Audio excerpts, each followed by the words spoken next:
Well, thank you everybody for joining us. Welcome to the 2021 NERACOOS annual meeting. We are doing this virtually again. We really hoped we might be gathering in person this year, but the little virus had other ideas. Hopefully next year we'll be able to get together and see each other face to face. But for now, we really have I think a great program lined up. So Emily, if you could go to the next slide. So this is what the day will look like. I'm going to take a little bit of time just to go through a few highlights from our work over the past year. But then we're going to take an hour and change and hear from a couple of our staff and several more of our partners on deeper dives, more kind of substantial reports on some of the work we've been doing. A lot's been going on, and this all won't cover everything we're doing, but we're hoping it'll give you a flavor for kind of the depth and breadth of what we and our partners are doing. Before we break for lunch, we're going to hear a few national updates from both the IOOS Association, the IOOS Program Office in NOAA, and NOAA's Office of Coast Surveys. Then we're going to take a break at noon for lunch, and we're going to get back together again in the afternoon from 1 to 2:30. And that time is going to be a lot more interactive. We're in the middle of developing a new strategic plan, and we wanted to take this opportunity to have so many people from our community together to get a lot of input on what people think we are doing well and should continue, what or new directions perhaps we should consider, and just any other ideas and questions. So it's going to be a very open discussion and interactive discussion. We'll send everyone to a series of breakouts, and we'll walk through how that's going to work when we get back together after lunch.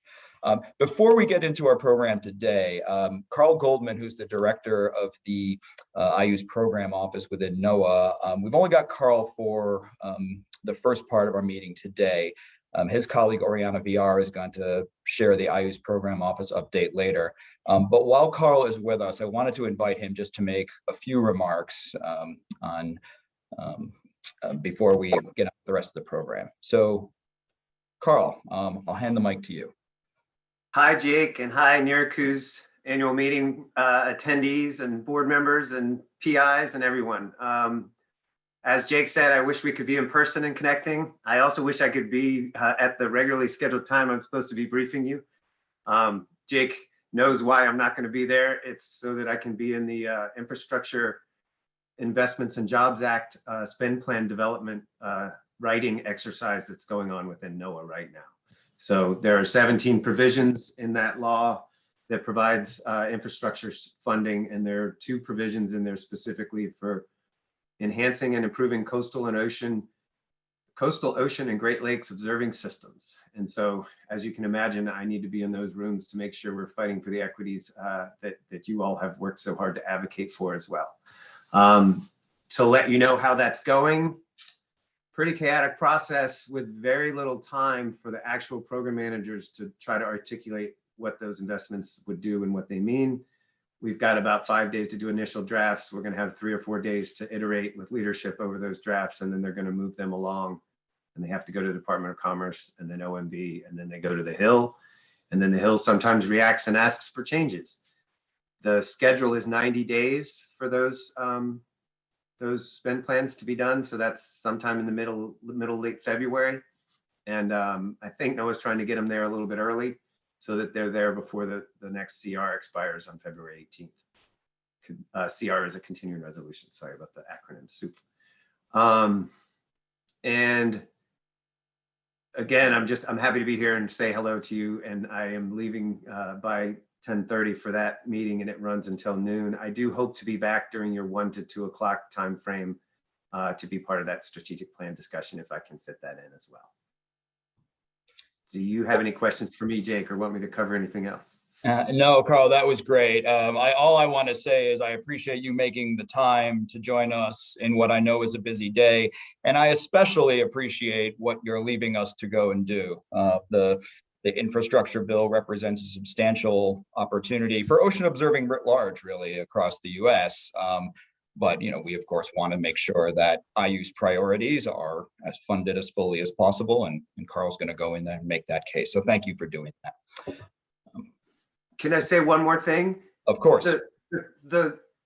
The tenor in the room that I'm in has been really positive, and I think it's an unbelievably good news story in terms of the attention ocean science is getting right now, ocean science, technology, and observing. And so I'm going to be pushing for some sort of coordination and convening function as we move forward for these next years to spend these monies, because this other programs engaged are not always integrated and connected to what we're doing within IOOS. And this is an opportunity for us to make better connections and more partnerships that refine the service delivery that we're providing to the nation. And so I think it's a good opportunity. I really look forward to what it's going to mean for us. I think that's exactly the way all of you should be approaching this, Carl. So I'm excited to see what comes out of these discussions. So thanks again. And thanks for joining us while you're able. Emily, if we could go back to the slide deck and go to the next slide.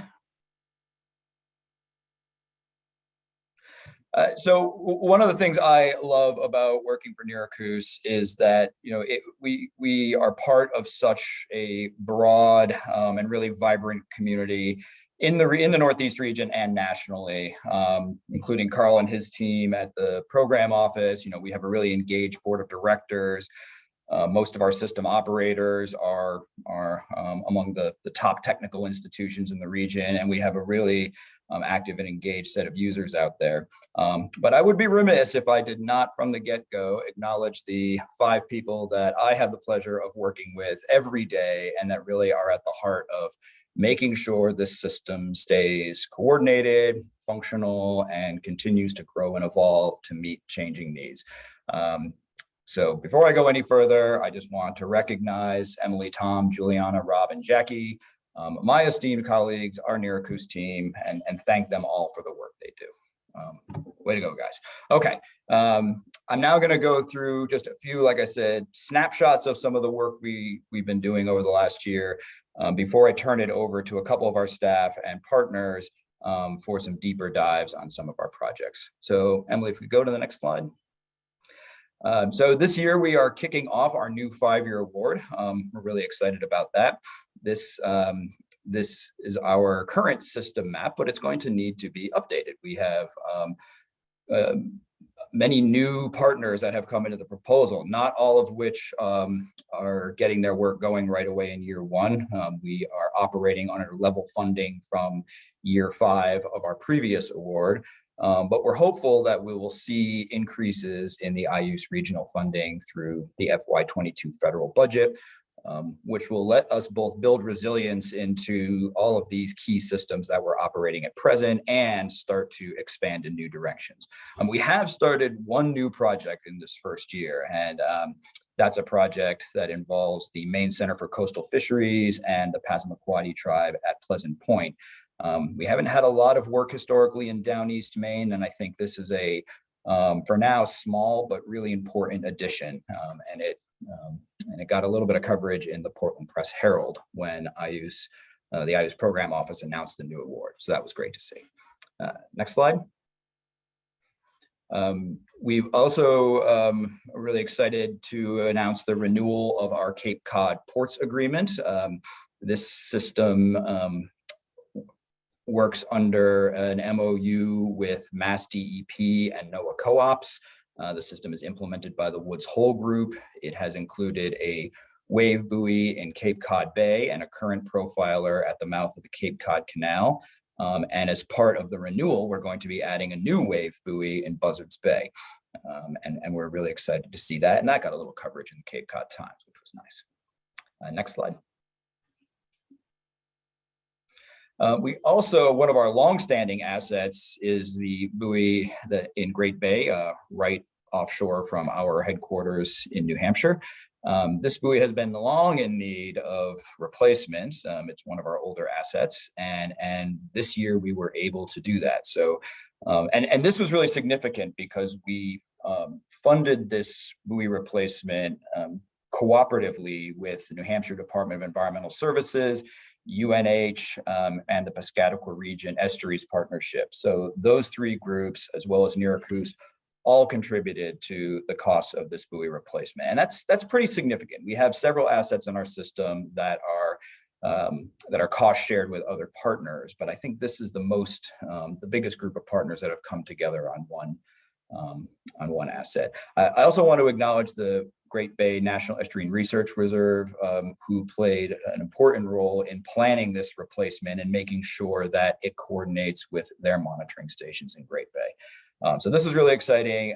The new buoy is now in the workshop at UNH being assembled, and we expect it will go in the water as soon as ice is out in the spring. Next slide.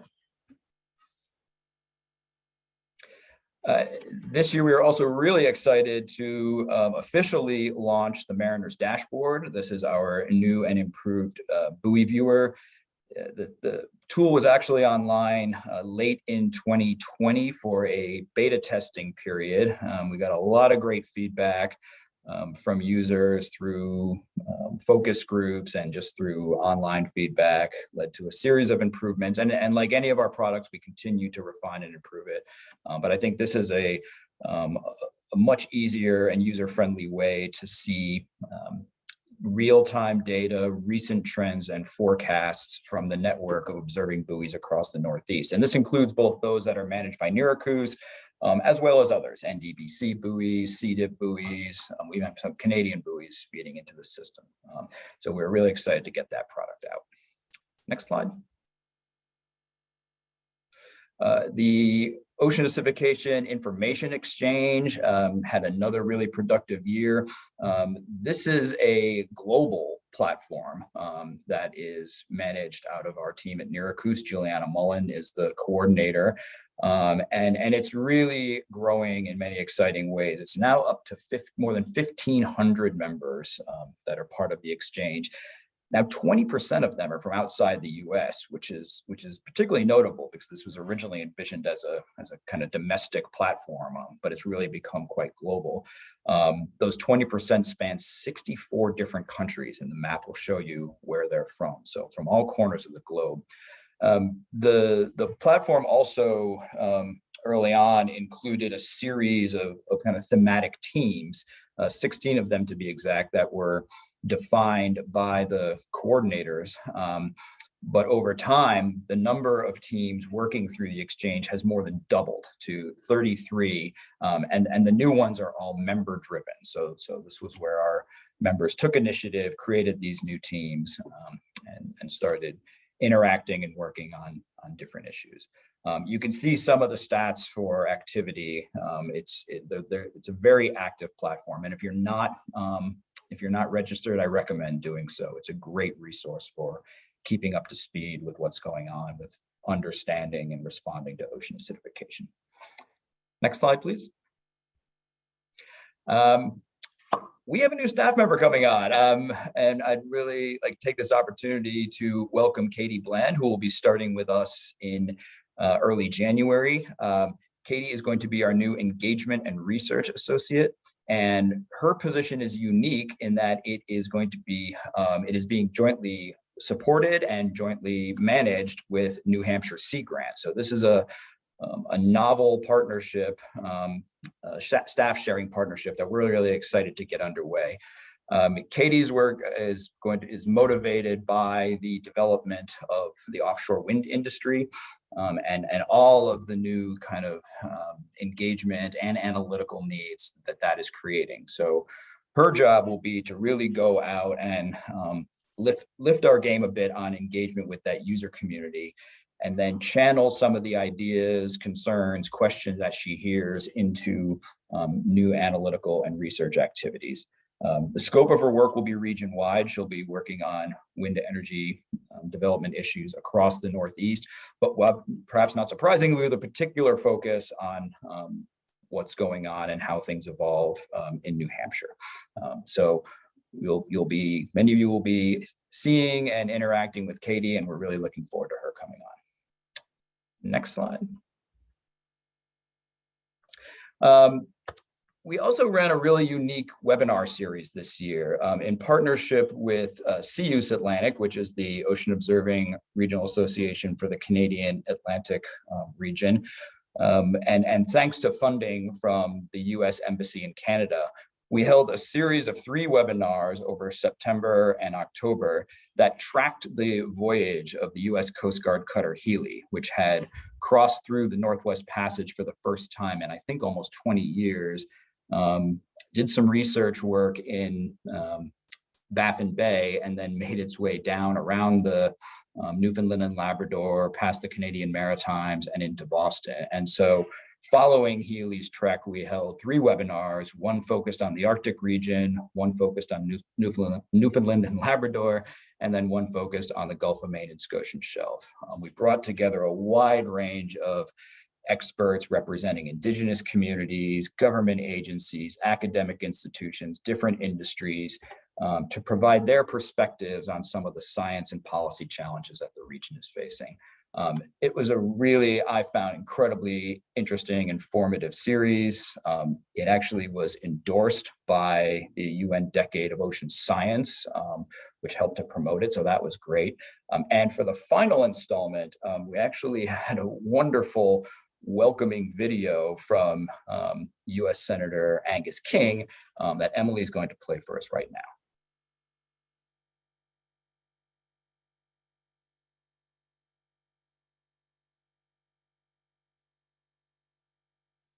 NERACOOS, the ocean observing system. I remember back 25 years ago as governor of Maine when we started what we called Go Moose. Naturally, that was the Gulf of Maine Ocean Observing System. So I feel like I have a connection to your organization because that was something that we thought would be very important, and it's still obviously important today. The basis of all good policy is data. The basis of all good policy is data. And that's the essence of what you're doing, of what your organization is doing. Now, it's not just the Gulf of Maine, but it's the entire East Coast and up into the Arctic. And I know the crew of the Healy knows about good data and good information. And they're now moving down toward the Gulf of Maine. And so this is the work that you do that's so important to enabling us to understand what's happening in climate change, to understand what's happening in these critical ocean areas off our shores. And so I just want to thank you for what you're doing. I believe that you recently got an appropriation that's going to be helpful to your organization. I certainly hope so. But fundamentally, what I want to do is stress how important what you're doing is. I can't imagine a time when having complete and accurate data about what's going on in the ocean is more important because we're moving into this period of what I'm afraid is accelerating climate change. We're all trying to find ways to ameliorate it and to mitigate it, to slow it down.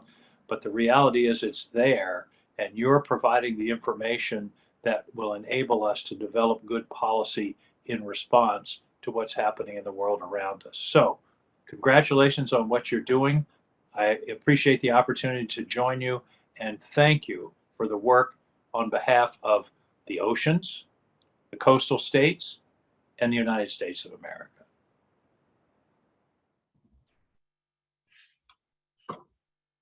So I don't think he's with us today, but I want to thank Senator King again for that video. We just love it. And we had actually asked if he might join that last webinar in the series to help open it up and set the stage. And he wasn't able to join, not surprisingly, but he took it upon himself to provide that video.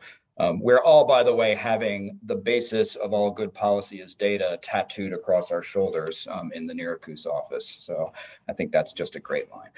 Okay, we're now going to turn to our reports from the field, hear from a few of our partners and a couple of our staff on some of our work in a little more depth. We're a tad behind schedule to fit in Carl's remarks, but that was well worthwhile. And we've got some buffer time at the end that will still enable us to break by noon and give us a good hour lunch break before we reconvene at 1. So without further ado, I'm going to turn the microphone over to our first speaker, who is Jim O'Donnell at the University of Connecticut. Jim's going to talk about how some of our systems have helped track nitrogen reduction in Long Island Sound. I'd like to ask anyone who has to make sure you turn your cameras off if you're not speaking, and we'll just see Jim and his slides.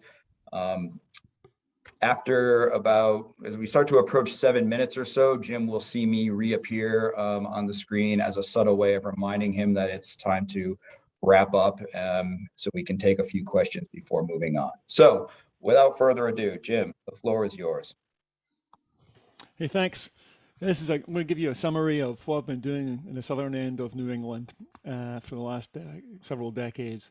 It's a collaboration between NOAA IOOS program and the EPA Long Island Sound study, and it's been funded by both. And in addition to that, the Connecticut DEP have been core contributors and motivators, and the University of Connecticut's contributed substantial input too. What you see here is a map of the bottom oxygen concentration in August 1994 from a viewer that we built last year to help Connecticut DEP analyze data from ship surveys and then integrate it with buoy observations that have been available for a while. And I'm going to, in order to calculate the area of the bottom of Long Island Sound, which is subject to hypoxia. And this is a little app that you can, the web address is up the top of the page there. And it runs on top of threads.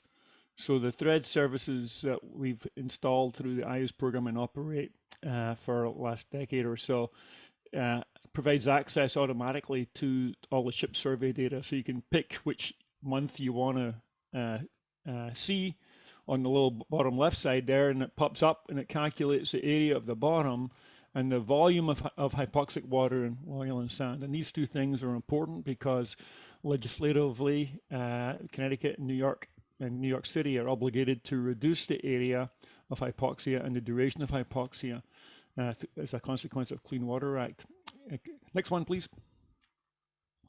So here's the data from the annual maximum area of hypoxia in Long Island Sound for like almost 20 years. And it goes up to 2016 because that's when I made this. And the question is it going down? The management plan required the states to spend billions of dollars to upgrade water treatment plants to remove nitrogen in order to reduce the area of hypoxia. And the question is obviously kind of ambiguous with this.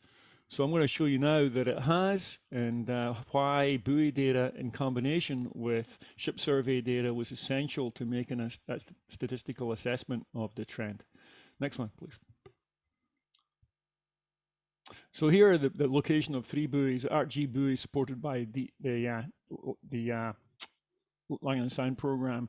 And the bottom shows trends from 2 years in which you see the variability of dissolved oxygen near the bottom. And I forget which station those are at, but they all kind of show the same thing. There's these periods where there's lots of variability that are superimposed in the trend. So a ship survey which comes along one day every 2 weeks and samples a liter of water to measure the concentration of oxygen is not a precise estimator of the oxygen concentration for that 2-week interval or even for the month, right? So there's uncertainty associated with the estimate. And propagating that through the contouring algorithm is essentially what I did. Next one. The bottom line is when you look at the area of hypoxia that's maximum each summer, and you plot it against the wastewater treatment plant loads, those loads have been decreasing by roughly a factor of 2 or 3 over the last 30 years. And when you do a regression between the load and the area, you get this figure on the left. There are 3 lines on it there. The red dashed line is the best fit to all of the data, ignoring those 4 points at the top. Right. The 4 points at the top are because I have on this diagram uncertainty estimates, right? And those are based on a Monte Carlo simulation of the area estimate and there's a lot of detail about that I want to skip over, but if you included all the points there, you don't get a linear relationship, and therefore the statistics showing that the trend is going down with load are not significant. If you parse the data into two types, those are those 4 years, the 2016, 12, 03, 02, and 94, and say there's something happened differently then the trend is significant, the goodness of fit is significant, all that stuff. So statistically, it's there's a strong correlation that between nutrient load and area of hypoxia, but except for those 4 years. Next one. And when you plot the time series, then again with the error bars estimated in my approach that uses a buoy data, you see this green and red line is a trend that's consistent with a nutrient reduction. It's not a fit through the line, it's a fit through the relationship between nutrient load and area, and then just plotted as a time series with the anomalous points in red. I also could plot the hypoxic volume, and on the right side you see the trends with time of the hypoxic volume for four different thresholds. And the 2 milligram per liter one shows that the hypoxic volume has gone down substantially. And I like to note on the left side, the area is now so small, it's almost difficult to detect, right? And so this is actually consistent with what was estimated to be the consequence of the planned nutrient reduction 30 years ago. So it looks like it's a pretty consistent demonstration that the investment that the Clean Water Act required of the states has worked. Water quality has improved in a statistically significant way. Then the only quibble really is what's causing those 5 anomalies. I think the one in 96, which is a really low one, I think that's a data error. The high ones, I really don't understand, and we've been working on to try and figure out what was anomalous about those years. Next one. So, this is a summary of what I've just said. This result, which shows that the Clean Water Act enforcement and water quality, water treatment plant upgrades have actually worked to improve water quality. And the results, that conclusion is sensitive to the statistical significance of it, is dependent upon the availability of buoy observations. And I'd like to thank all the people that helped collaborate on this. The ship operations were done by Connecticut DEP, and it's bi-weekly surveys for 30 years. And Todd Fake and Jennifer O'Donnell helped me with calculations on how to do it and how to make it an automated procedure that the Connecticut DEP can use through this online app that we created and is now hosted by our data servers at UConn. Thanks. Thanks a lot, Jim. That was great. I should have mentioned before Jim started that if anyone has questions, please feel free to enter them in the chat. We're doing our best to monitor those, and we'll put those to Jim. We have a couple of minutes. I don't know if any have come in yet, but Jim, I have one for you. I think this is a great example of how our observing assets are helping to kind of, track the success or not, as the case may be, of policy priorities.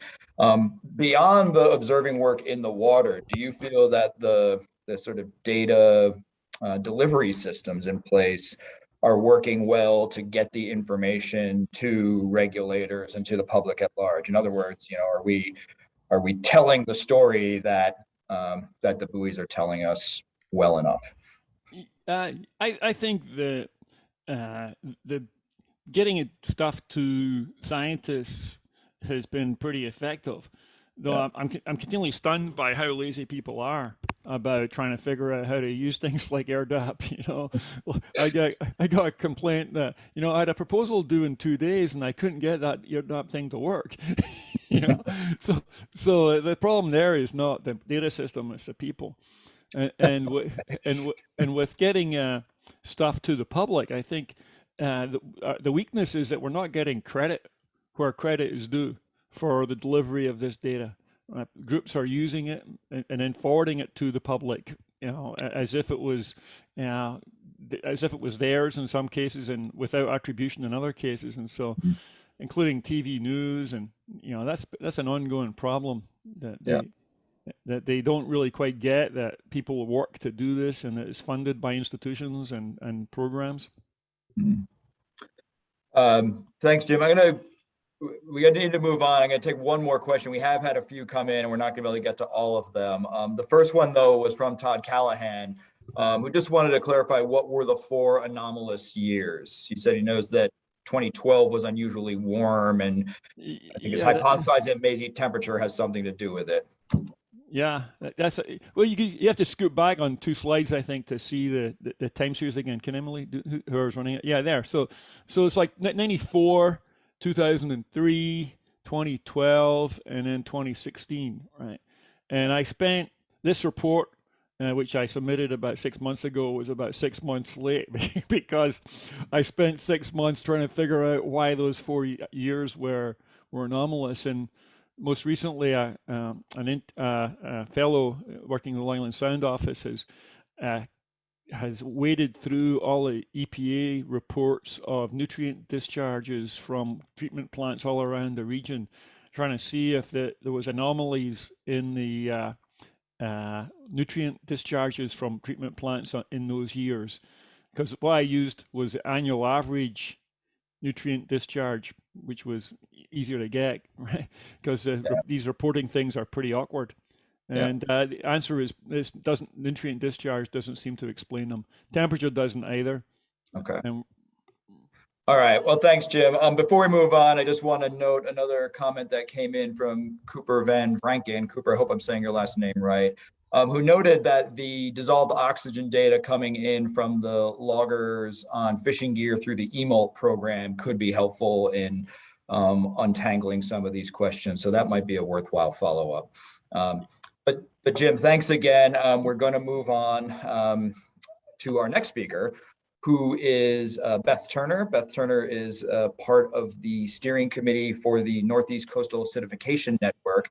And Beth is going to give a report on NECAN activities over the past year. So Beth, the floor is yours.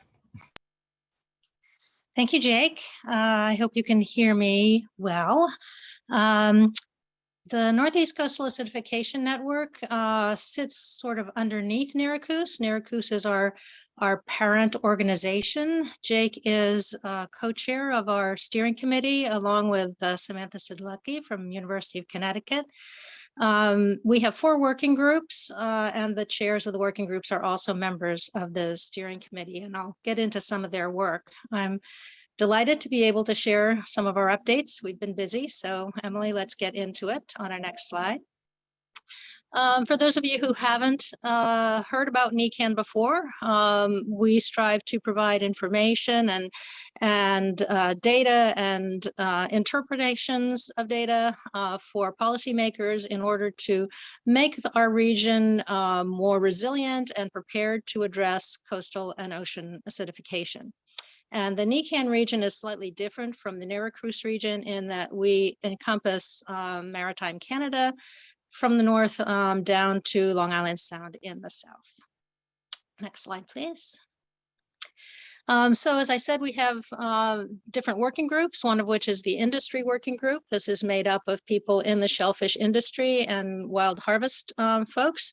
And they completed a survey where they asked questions of practitioners as to what they knew about ocean acidification, how worried they were, and what their recommendations were for us going forward. And the bottom line is that acidification is not at the top of their list of worries. They're much more worried about other things, which are listed there. But they did have some really useful advice for us, which was everybody wants more monitoring, especially benthic monitoring, because that's where most of the shellfish are living and they're expected to be more susceptible to acidification effects. And they want more modeling and monitoring near shore and smaller scale, of course. So that's kind of an ongoing challenge for both monitoring and modeling there. And they also want more information on direct impacts. One of the reasons that the OA has not risen to the top of their priority list is that they haven't seen effects. So being able to show direct effects on the species that they're harvesting or cultivating would prove to be very helpful to them. We are anticipating that this survey report will be used to help us develop priorities in the future, and we want it to be available, and it's listed there on the website. Next slide, please.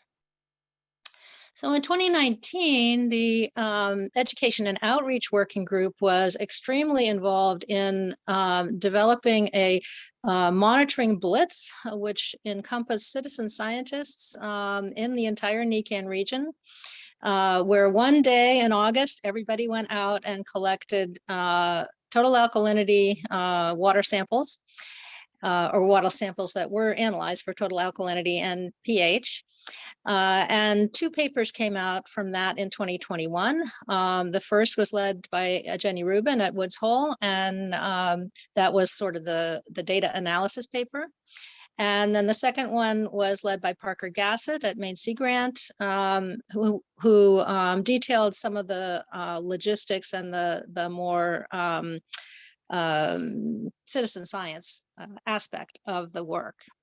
And both of those came out in 2021. The Gassett et al. Paper was included in a special volume, which is on the next slide here,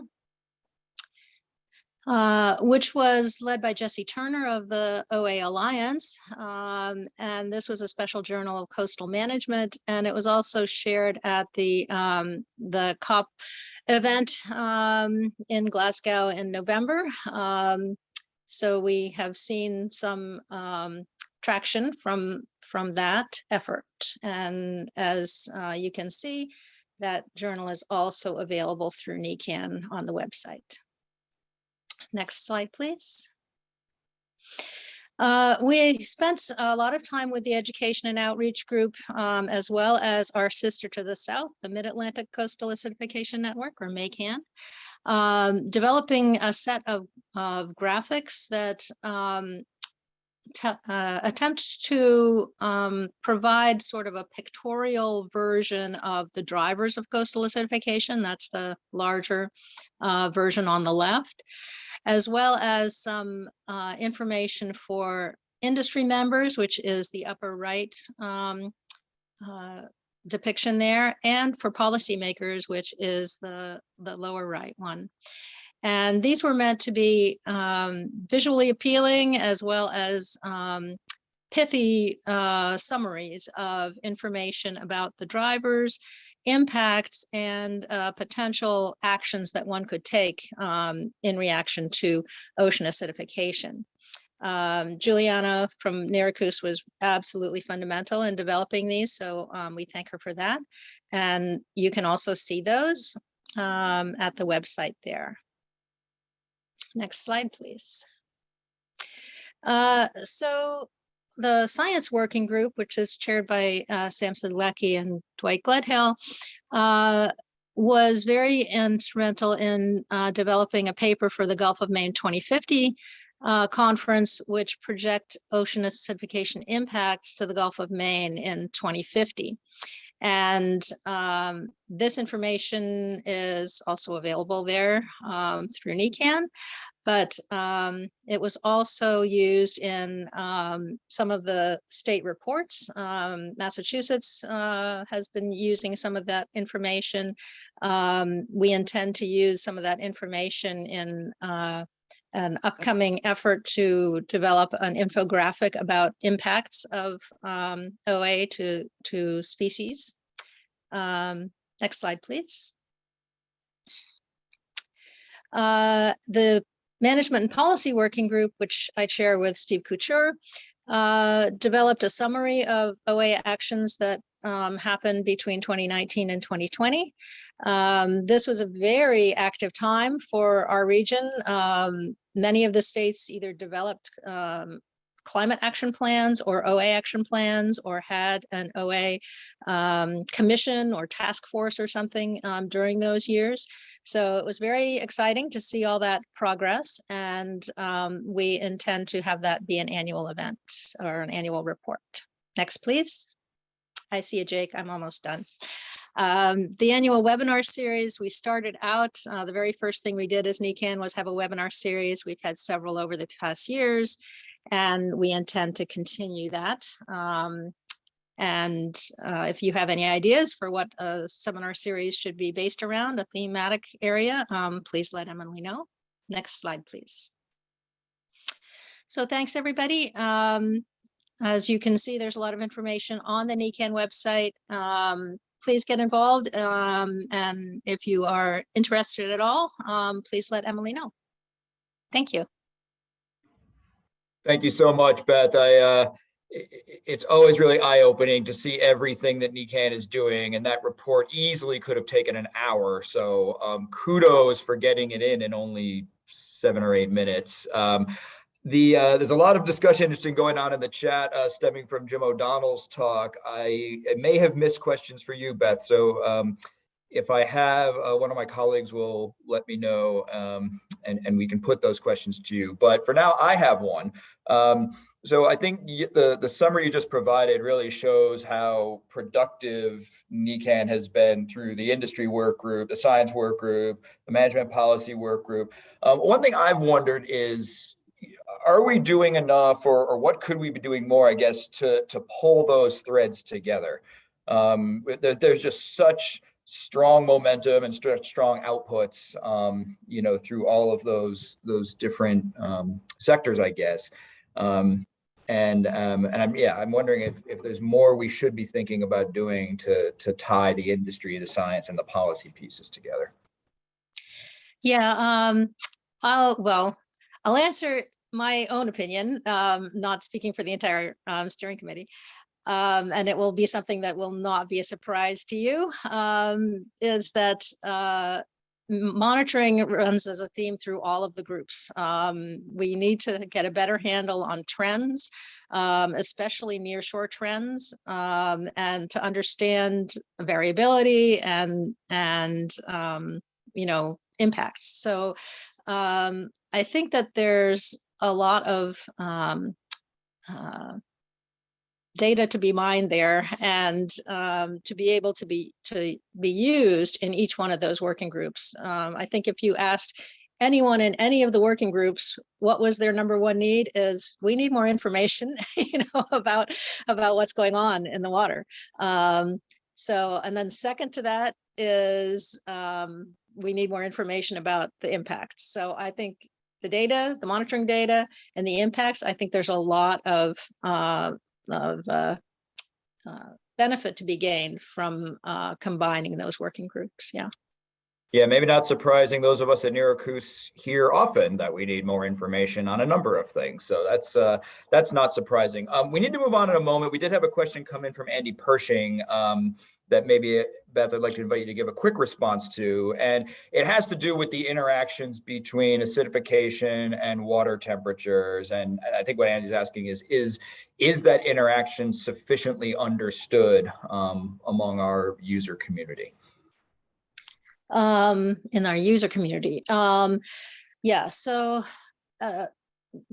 Andy, you're right that in the Gulf of Maine especially, warming is kind of offsetting acidification impacts.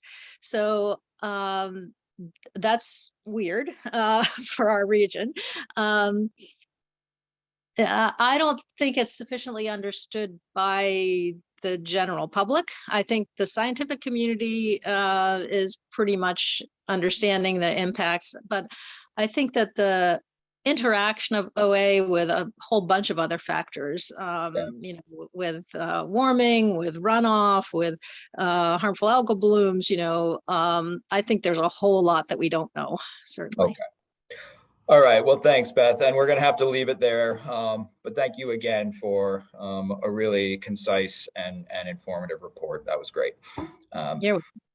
So NECAN is not the only regional network that we coordinate out of NERACOOS. We also coordinate the Integrated Sentinel Monitoring Network, which implements the Marine Biodiversity Observation Network, a national program but that we implement within the Northeast.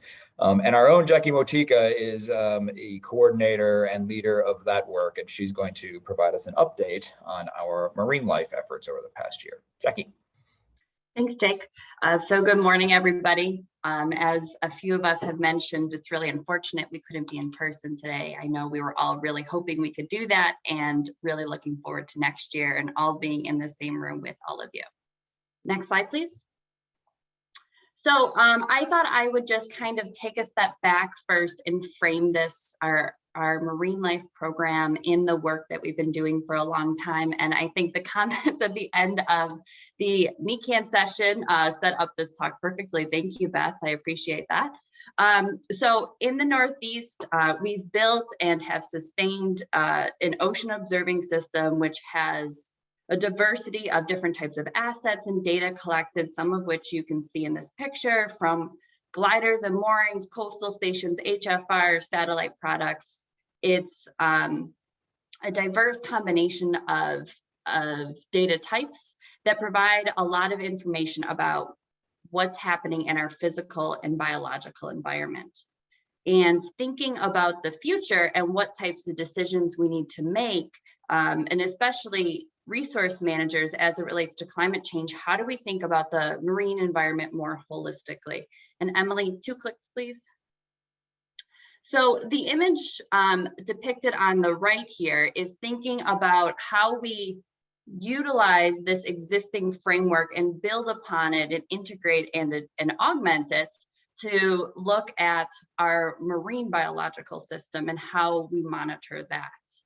And not only that, but some of these living animals also that we can collect physical environment. So it's a whole system that supports one another and provides a much more holistic picture of what's happening in the marine environment.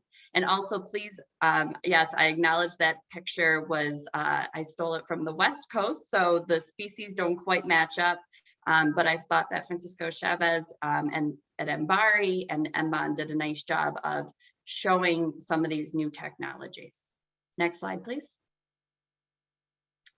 In recent years, we've started to expand some of the infrastructure work here in the Northeast. For the last 4 years, we've supported Mark Baumgartner at WHOI in his passive acoustic glider surveys along the Gulf of Maine coastline in the winter. Mark's going out next week to deploy this next year's survey.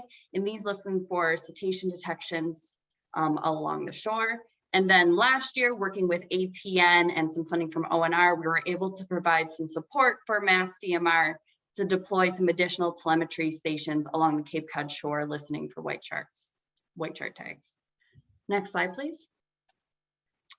And we're very excited to announce that this year we were successful in acquiring some supplemental funding to implement a component of the National Harmful Algal Bloom Observing Network in New England. So this funding will support the team at WHOI, Mike Brosnahan and Don Anderson, to acquire this Sea-Track AUV vessel and augment it with a mobile IFCB. So we will be able to deploy this in times of need to monitor HAB events in real time, and we can adjust where we deploy it based on that need.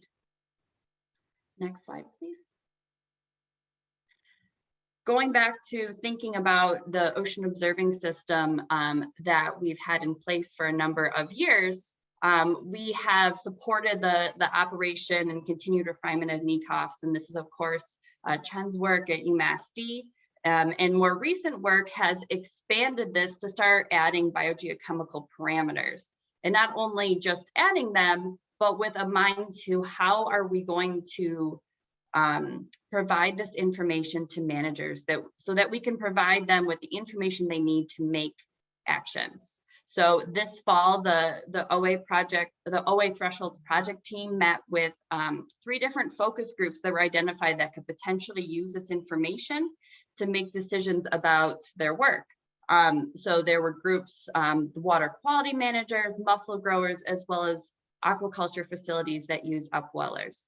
So information from this, from the session will be available in next year as well, and it will help to direct future development of the model as well as visualizations. Next slide, please.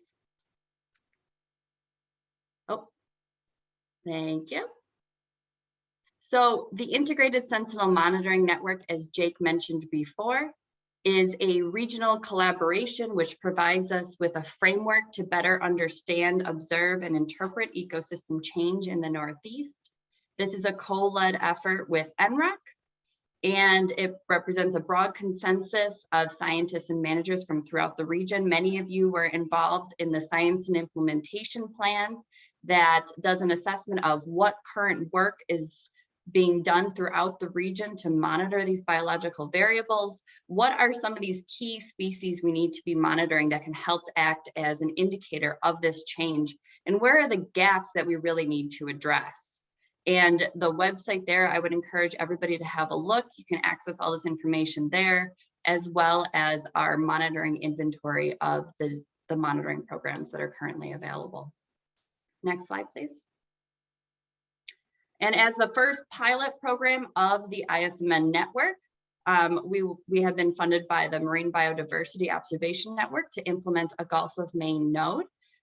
You can see here on the map, there are two locations, CMTS and WBTS. Those stand for the Wilkinson Basin Time Series and the Gulf of Maine Coastal Current Time Series.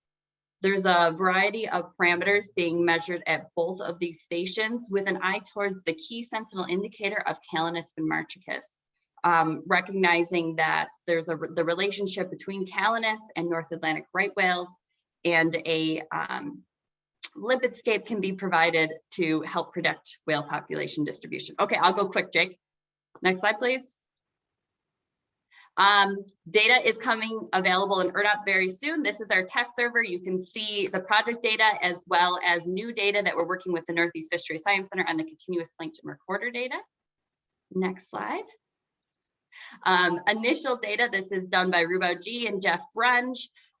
This is the Calanus index that shows historical populations of Calanus from a variety of different data sets throughout the Gulf of Maine. And then the project data that's here in red. It is a log scale, so we're seeing about a 30 to 50% reduction in Calanus in Wilkinson Basin since 1977. And one more slide, I think. This is just this is still under development, but I think it's exciting new work. We're partnering with National Marine Sanctuary, Stellweg and Bank to think about how can we design a sentinel site for the Gulf of Maine inside the sanctuary so that we better understand how the environment is changing. And that is all. Thank you, Jackie. We made the same very unfair ask of Jackie that we made of Beth, which is, in 7 minutes, can you tell us everything that a really active and vibrant partnership under ISMN and MBON has been everything it's been doing over the past year. So that was pretty remarkable to cover that much ground.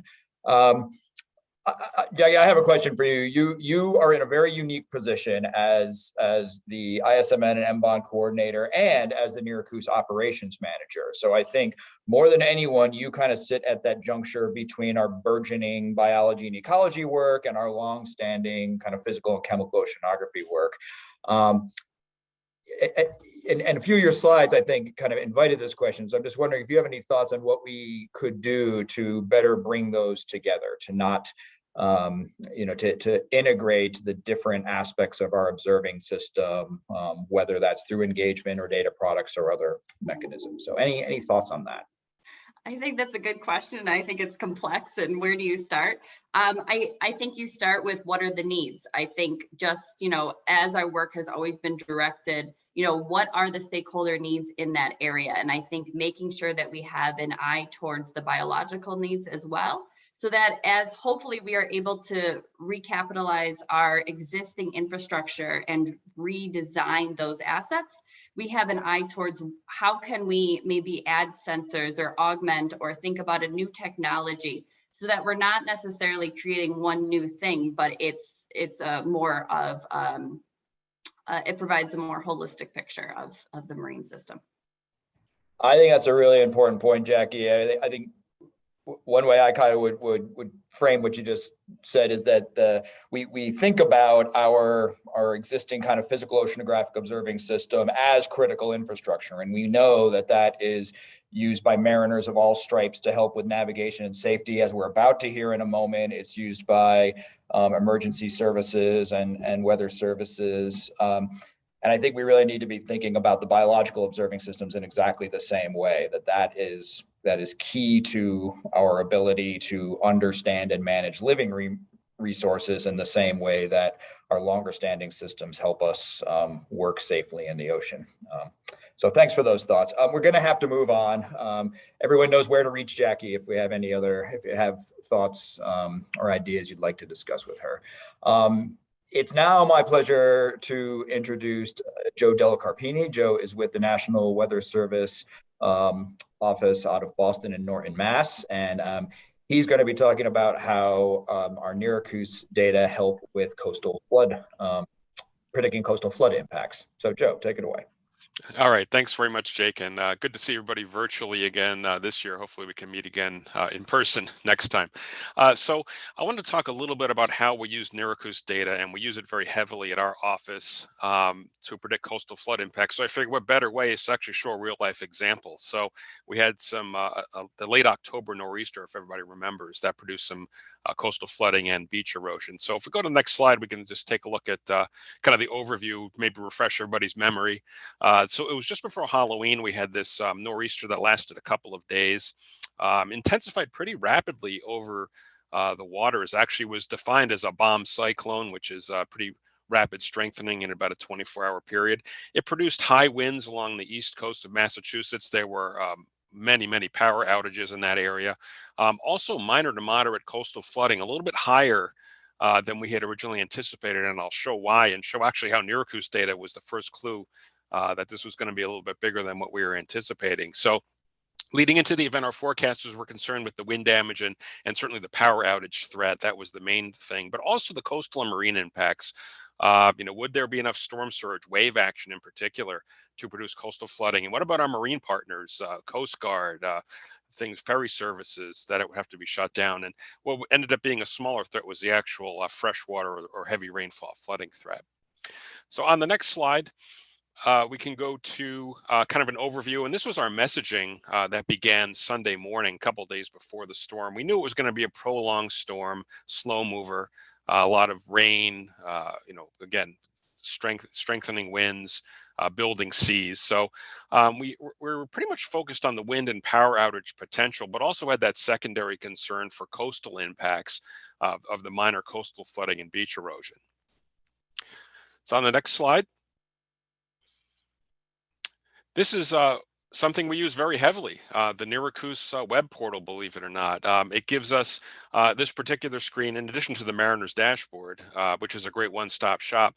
The web portal gives us a quick glance at expected wave heights, and that's a necessary ingredient when we look at coastal flood potential, the wave impacts on top of kind of the storm tide. And also, Dr. Chen at UMass Dartmouth has been instrumental in providing us with some additional information, running his model of giving us wave height, water level and inundation mapping, which is really it gives us added confidence when we have to message an event for our coastal emergency managers. So this web portal, again, it's a great one-stop shop. It's used in addition to a lot of the other data we receive in the office, but instead of having to go to 5 or 6 websites to look through different various data, NERACOOS gives us a one-stop shop. It's really, really handy and saves us a lot of time.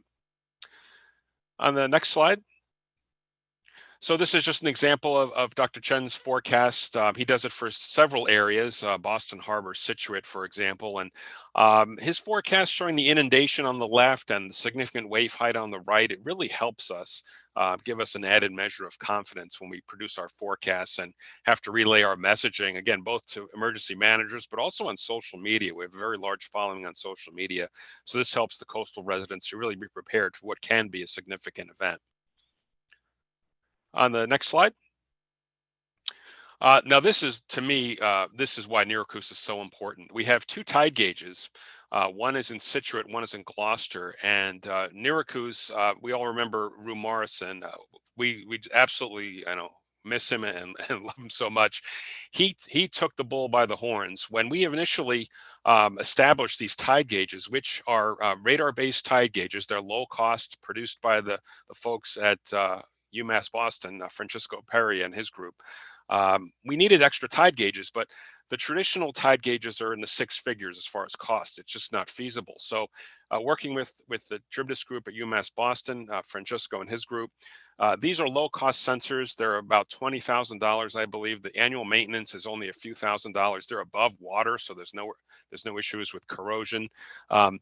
So initially our office foot the bill for these and the maintenance, but it turns out we were not legally allowed to do the annual maintenance contract. So Rue took care of it, and to this day, NERACOOS is taking care of that for us. So these two tide gauges you see in Gloucester and Situate, it's critical, absolutely critical for these two locations to have data reported from those locations. And I can tell you in Situate, being a frequent flooder and typically one of our more vulnerable spots, the data has been absolutely I can't stress the importance of it anymore, really. So thank you to all of you at NERACOOS for helping us with that and keeping these gauges running, keeping the data running to our office. On the next slide. So this is just to show the tide, and I'm going back to the Boston gauge. I was unable to grab the Situate data from this, but you can see it, and the surge was similar. So the observed tide was about 12 feet, which is about a 3.5 foot surge, not too shabby. Luckily, it was astronomically low tide, so the impacts weren't any more severe than that. But what I'll show in a minute is once we add the wave action to this, the impacts are actually a little bit greater than what we would normally expect. So actually, we're below the flood stage of 12.5 feet, but there were impacts from the higher waves offshore. And I think I have that on the next slide. We talk a little bit about the wave height. Yeah, now this is, to me, the most critical piece we had next to the Situate and Gloucester tide gauge. The Mass Bay buoy, funded again by NERACOOS, was the first clue that this was going to be something a little bit worse than minor. I was working the overnight shift that night, and we were expecting seas of 15 to maybe 20 feet, which wouldn't be too bad as far as added impacts. But once we saw the buoy here take off, which it really did, you can see on the graph there, it peaked at a height of 32 feet, which was much higher than our expectations. And just to put it in perspective, that's almost the size of the Green Monster at Fenway Park at 37 feet high. So this was telling us, knowing the higher seas were coming from the northeast, that this was going to be a little bit more significant than we originally anticipated. And we were actually able to ramp up our messaging early on to convey that threat. So on the next slide, I think we just have this is how we put it together at our office. We use these matrices. So on the left for Situate, you see the storm tide. On the top, you see the wave height, and where the two come together, that gives us kind of a first guess at our expected impacts. And you can see a tide of roughly 12 feet, seas just over 30 feet. That gives us moderate coastal flood impacts, meaning depth of more than 2 to 3 feet of inundation is possible. And that's a coastal flood warning. So we were able to ramp up our messaging early that morning to really convey those added impacts, thanks to the data from the NERACOOS buoy offshore. And I think on the next slide, we're just about done. Just a few pictures to go through here, courtesy of Coastal Zone Management. You can see in Situate some of the pictures kind of actually occurring during low tide, but you can see all the debris that was left over from the previous high tide, and still quite a bit of water left on Otis Road at Turner Road. On the next slide, I think we have down toward, up the coast, Newbury. This was just after high tide, and an hour after high tide on the right, still a lot of standing water left over, which actually affected the subsequent high tide. And I believe on the next one, we go down towards Sandwich just to show some of the erosion, the storm surge and wave action. And again, having that buoy in Cape Cod Bay, something we've never had before, thanks to NERACOOS, it tells us the height of the waves there. We can better convey the impacts such as this for storm surge and wave action on top of that. So I believe that's what I have, Jake, just to say thank you to NERACOOS again from us at the National Weather Service.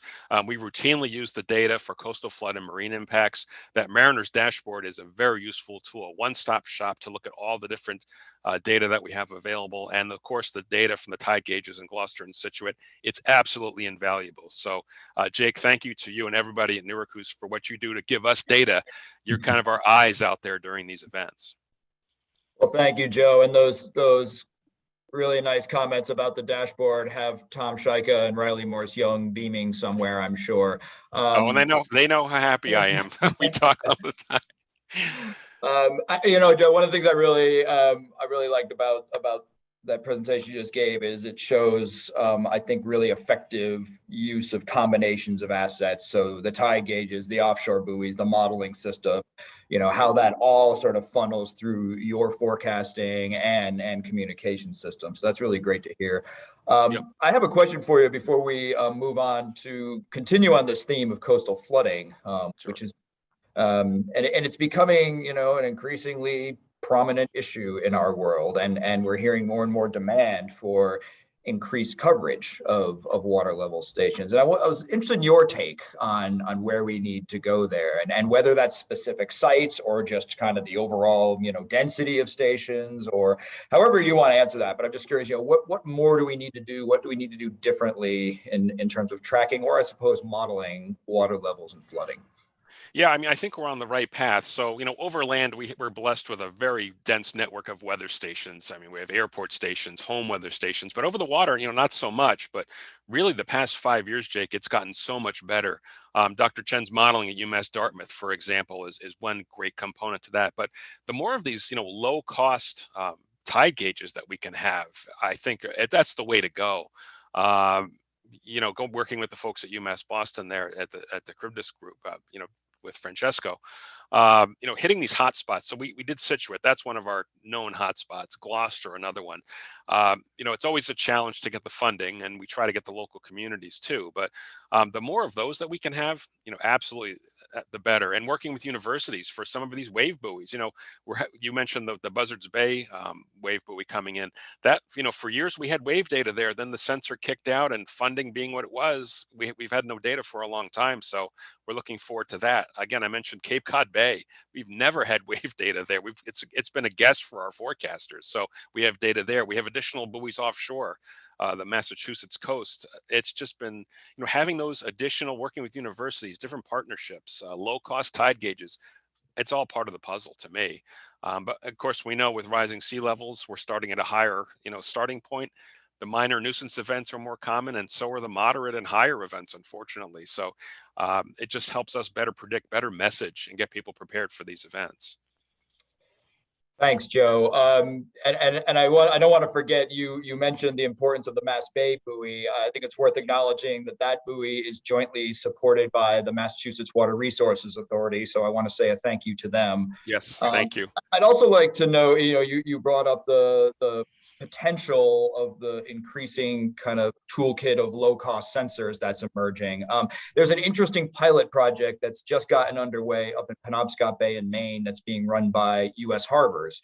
And they are working with some of the municipalities up there, as well as one of these low-cost sensor startups, to look at deployment, application of some of these new tools and cost-sharing mechanisms. So that's just underway, but we're watching carefully to see how that pilot goes and whether there's lessons we can learn. So I think with that, Joe, I'm going to say thanks to you. But like I said, we're going to continue on with this theme of coastal flooding and inundation. We actually had a couple comments in the chats.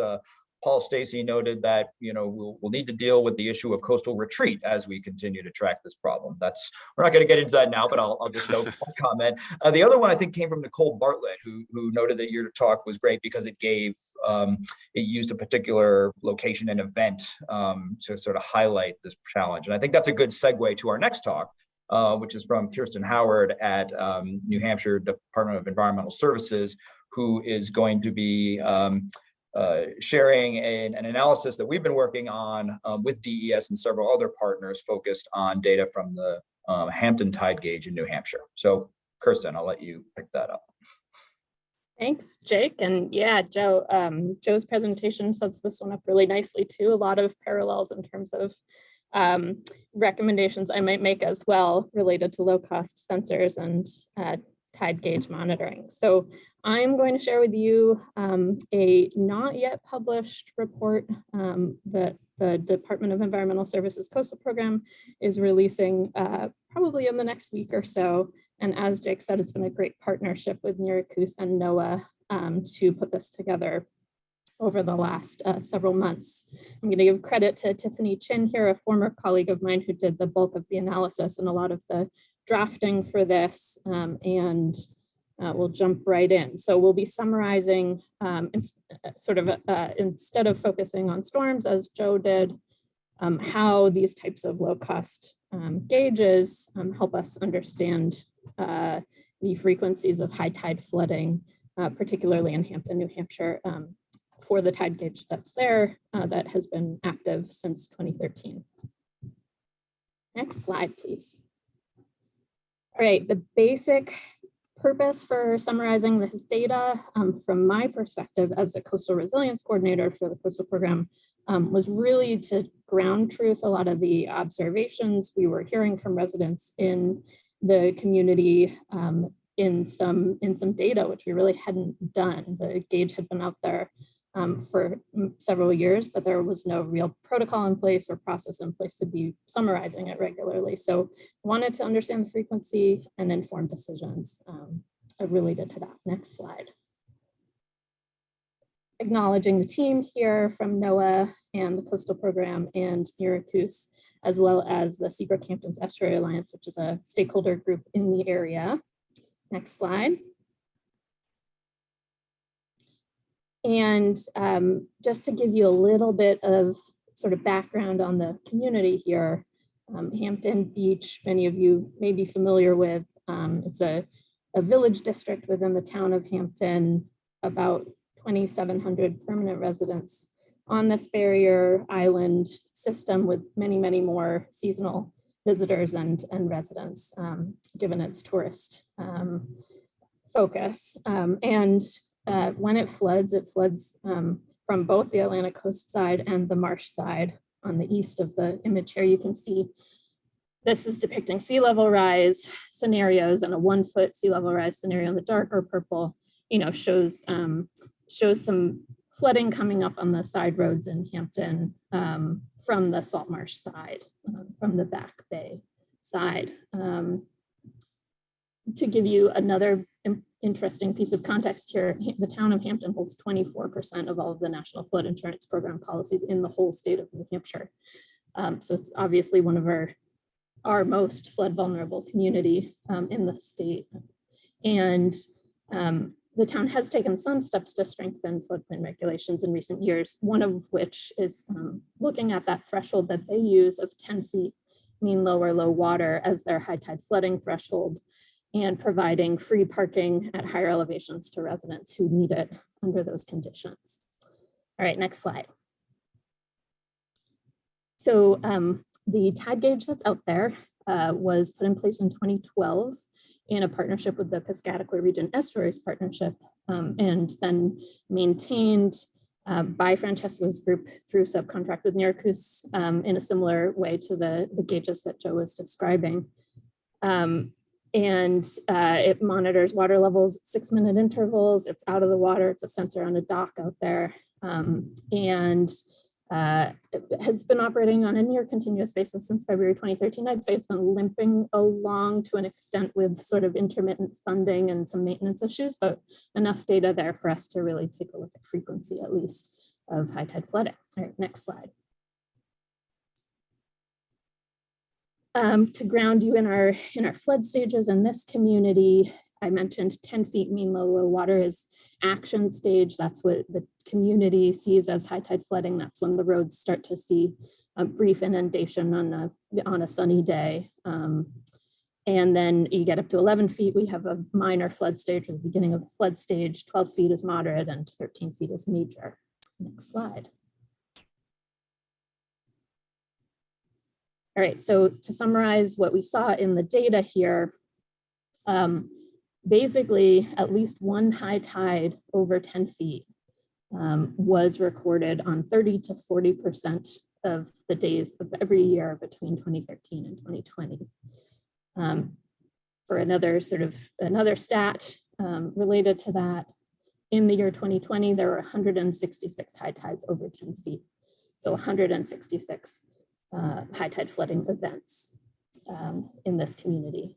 And we compared the frequency of this high tide flooding of this data set to the static NOAA tide charts, astronomical tide charts, which is the resource that I would say the bulk of community members, residents, and town officials use to sort of predict and keep an eye on the tides, and found that high tide flooding is occurring about 3 times more frequently on an annual basis than the NOAA tide charts predict, obviously due to weather and storm surges, but an important statistic nonetheless. Next slide. All right, so we broke down the data seasonally. I would say really looking at it, in yellow, you see that's where the high tide flooding kind of starts on the chart. And really it persists throughout the year, regardless of season. But we did see fewer high tides over 10 feet in winter, and more instances of severe flooding, not a surprise, in winter, which is derived from nor'easters. And high tides didn't reach moderate or major flooding in summer or fall. All right, next slide. I see you, Jake. I'll power through the next couple. Okay, so we did a very cursory kind of bathtub assessment of what sea level rise would look like given these frequencies that we're seeing today. So basically, if we add 2 feet of water level to what we're seeing today, we'll see under a 2-foot sea level rise scenario, we see 95% of high tides in this community exceeding the 10-foot threshold of high tide flooding. And also under that same scenario, we would see the average number of days per year with a major flood, which is over 13 feet, increasing to 27 days per year. By contrast, the entire time series between 2013 and 2020 only had 1 major flood, which was in January of 2018. Next slide. Okay, so just some very simple recommendations here. We are recommending and rolling out some resources to help residents start to use the Hampton hydrograph for this gauge, which presents a 3-day forecast with real-time information in concert with their NOAA tide prediction tables. And then I'll just also mention a critical need for advanced planning within the community that's pretty obvious. We've been working on in a variety of ways in Hampton, but this data helps back up that need. Next slide. And I end here with just some similar thoughts to Joe in terms of enhancing investment in water level monitoring throughout the region and thinking about these very local, not formally NOAA gauge systems as tools that are really valuable in these communities that are seeing really severe impacts. All right, I think I can end there. Thanks, Kirsten. That was great. I just want to say I've really enjoyed working with you and your team and our partners at NOAA on this project. I think we find it really rewarding to be involved in kind of the interpretation and application of the data that we're generating, which is something I don't get to do as much of as I would like. And I'll echo the plug I think Kirsten made earlier that there's a report on this study coming out in the not too distant future. And so be on the lookout for that. We'll certainly be promoting it through the NERACOOS newsletter and our social media channels. Have a look at it. And I think that will add a lot more texture to this summary and be a good vehicle for continuing discussion. We're gonna need to move along now because we're behind schedule. It's not your fault, Kirsten. But I do want to get us to a break as close to noon as possible so we can all take a breather before coming back for our more interactive afternoon discussion. So thanks again. Our next presentation is going to be jointly delivered by our own Tom Shyka and our really close partner, Riley Young-Morse at GMRI. And they're going to be talking about some of the work we've been doing through the coastal ocean modeling testbed. So I'll let Tom tell you more. Thanks, Jake. So I'm going to give an update on the NERACOOS CompT project.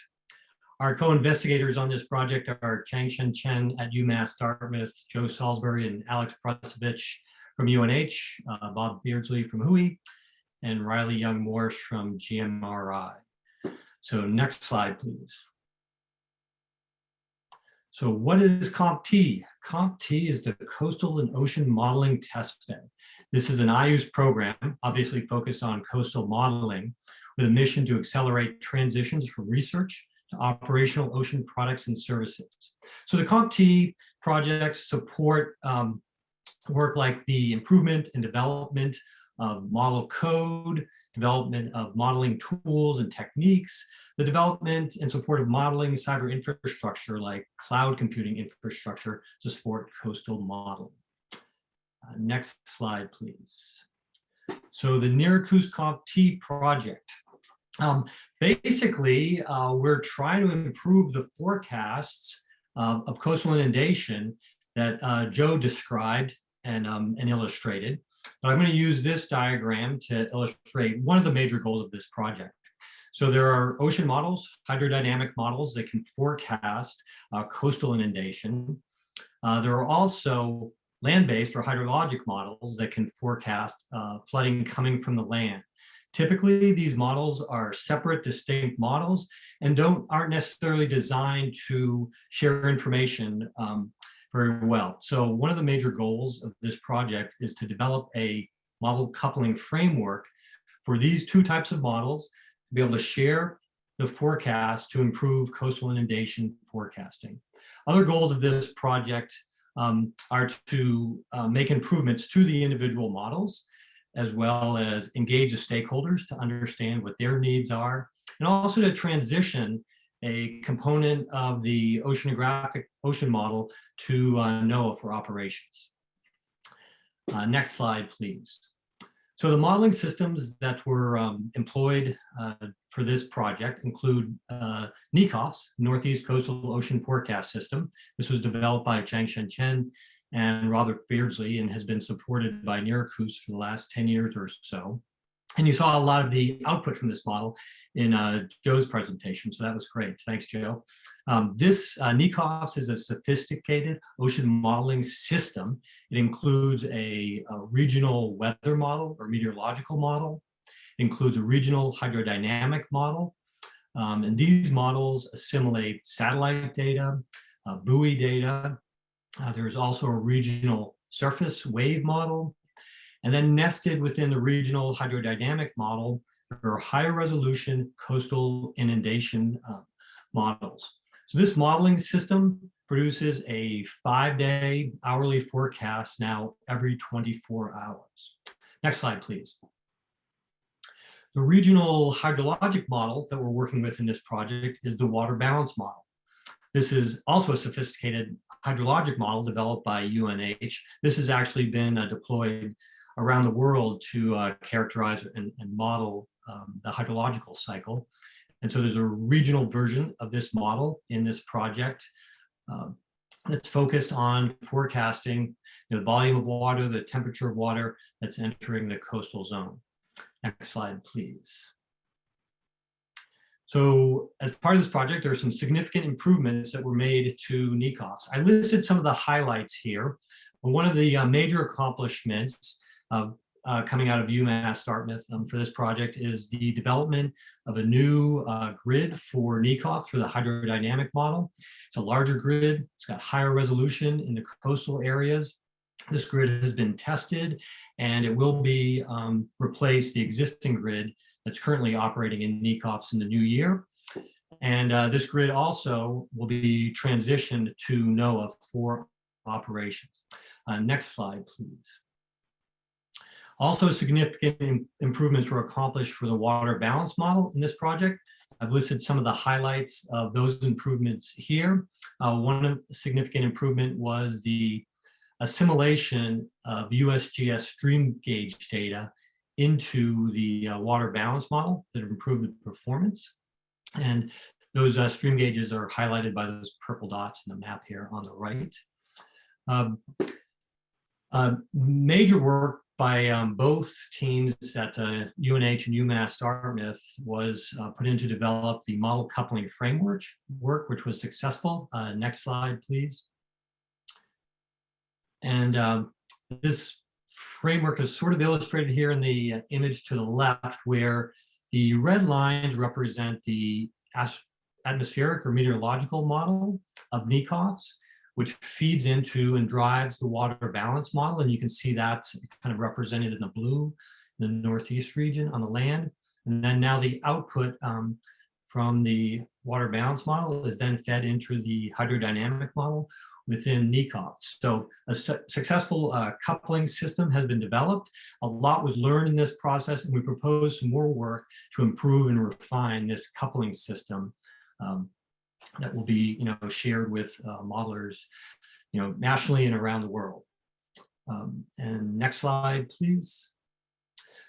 Another important component of this project was stakeholder engagement to understand how different stakeholders are using these models and how they could use the output from these models. And a lot of their feedback and input helped drive some of the work, some of the improvements that were highlighted in the previous slides. A major need from various stakeholders is access to the forecast output and visualizations. Next slide, please.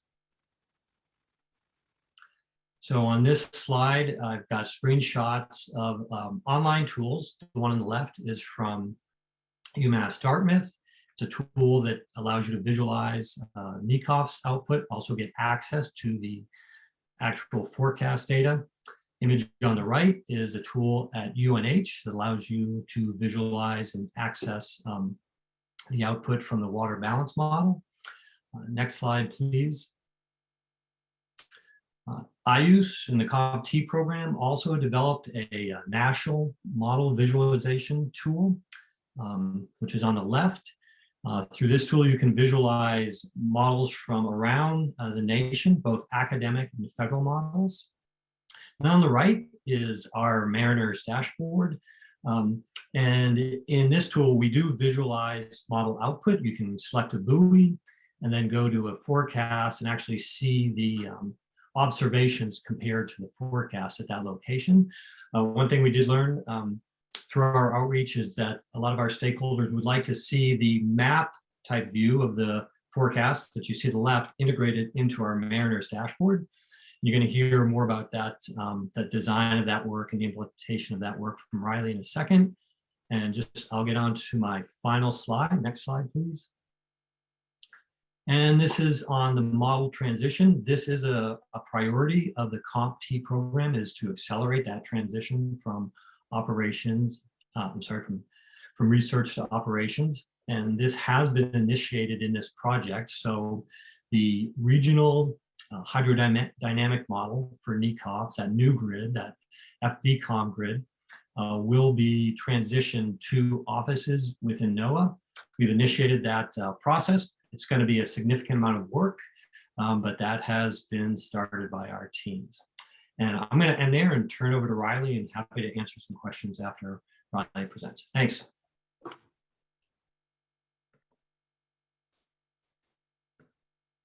All right, good to go? All right, thanks, Tom. So I'm going to take the ball from Tom here and move into a little bit more information on what we're going to do with some of those exciting developments in the model output world. So working with my team here at GMRI, which is myself, Alex Kearney, Dylan Pugh, and Tom Shyka, we've been spending some time thinking about how to upgrade and improve how we serve model forecast data. So next slide, please. It's been a long time coming, and we're pretty excited to talk to you about where we are and where we're headed. So historically, as you know, NERACOOS has served model data through a variety of products. Largely, we had a tool with the Bedford Institute wave forecast that gave sort of the view of the Atlantic, Gulf of Maine, a couple different views of that forecast. We've had a wind wave combined tool that brought in some INSEP wind forecast data with wave data, but presented them side by side, which is sort of really valuable to a lot of the mariners in our community. We also had a sort of a preliminary model observation comparison tool. And then always you can get the direct data through our sort of core servers, threads and ERDAP. So most recently, as Tom mentioned, and you can kind of see in this image here, forecast data was integrated into the Mariners dashboard, but it was just for sort of a few key parameters and only where there was a station. And again, we sort of lacked the map-based visualization. Next slide. So the product we're working on now is a major upgrade to how we acquire, process, visualize, and serve this forecast data. It leverages a significant amount of work that's actively underway in the open geoscience community. And our hope is that it will significantly improve how you access information, all the great stuff you've been hearing about. Next slide, please. So the requirements, which largely came out of the work in building the Mariners dashboard. So we were talking to a lot of different stakeholders about how they wanted to see the data, what data they wanted to see, and did ask them some questions about forecasts and sort of looking towards when we would be developing this product. So obviously the primarily is to access the forecasts that are sort of the NERACOOS supported data. Folks wanted to see both map-based and tabular data. So whether it's time series in a chart or a table of data, to compare that to that visual and sort of have the ability to loop through forecast hours in an animation. We wanted to be able to see a few days, the whole range of the forecast, sort of have the user be able to set the time series range they want. And it needs to load quickly.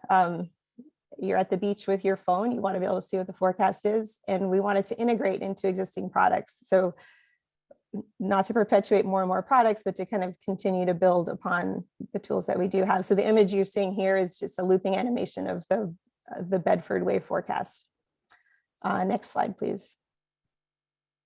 So while the requirements were fairly straightforward, the challenges were not trivial, as they say in the software world. So there's more and more models coming online all the time. The output files are bigger and bigger, and that has to do with the exciting things. We have larger extents for the models. We have more variables, higher resolution, longer forecast time. So that just makes bigger data to work with. It's been a long and well understood problem that the model grids based on the type, whether it's a regular where you've got an equal size squares across your output, or it's irregular, which allows you to do that really high scale, high resolution data, require a completely different approach to working with the data. File formats can come in a variety of ways. Largely it's been NetCDF, but for the bigger models, we're starting to see more and more of the GRIB format. And then the last sort of real challenge is that traditional approaches to just sort of show you a visual of a data file are really slow in terms of thinking about how speedy people want applications to be these days. Next slide, please. And so to kind of figure out our strategy for this, we reached out to the greater geoscience community to learn more about current tools and practices and sort of what's the sort of state of the art of moving through this newer, bigger, more complicated data world. So one of these communities, which you may have heard about, is PanGeo. It's global, obviously, and there's members of our sort of larger IOOS DMAC community that are active participants. Rich Signell, name drop, is on the steering committee and is a real advocate of the work that's going on. So that investigation led us to looking at a few approaches and frameworks, which logoified on the right. We're more than happy to talk to you about this at any time, but I won't linger on this slide. So it's a lot of interesting kind of Python open source based technologies, but it really builds from kind of our core components that we've had in place for a long time with threads and ERDAP. And I just wanted to note that, you know, NASA and some other agencies are really recognizing the value these community development teams are community development groups are sort of providing and are starting to fund them regularly. So that's exciting. And that gives us confidence that this work will go on and be updated, and we'll have a lot of resources. And so just the last thought is building on this approach of using community-driven standards, we're going to be able to develop more quickly and shape technologies for others looking to do the same. So next slide, please. So how's it going to look? So the model visualization capacity is being directly integrated into Mariners. So Joe, your one-stop shop, just getting a new wing.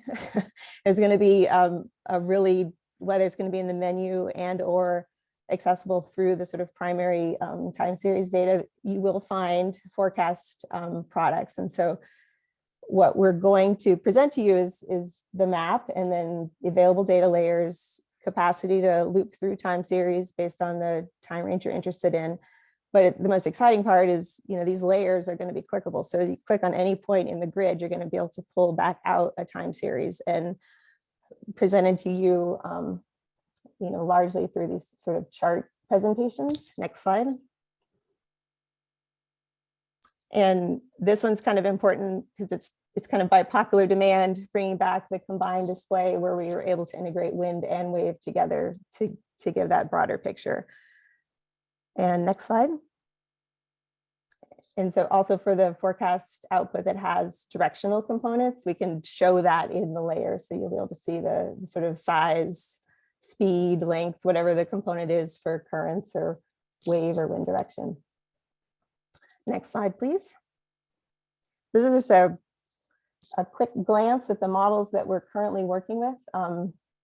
Obviously, the sort of big ones are our FECOM data coming out of UMass and also Long Island Sound, but Bedford Institute's Wave Watch 3 forecast will also be amongst the effort. And the point I wanted to make to kind of connect back to the work of ComT is that this whole approach is scalable and kind of designed to work with a lot of different models, regardless of the data that's in it, the subject of the data. So scalable to being able to show inundation, sea level rise, water level, the biogeochemical parameters as they become available through the models, and also to be able to work with the new and improved GOM6 when we see that come online.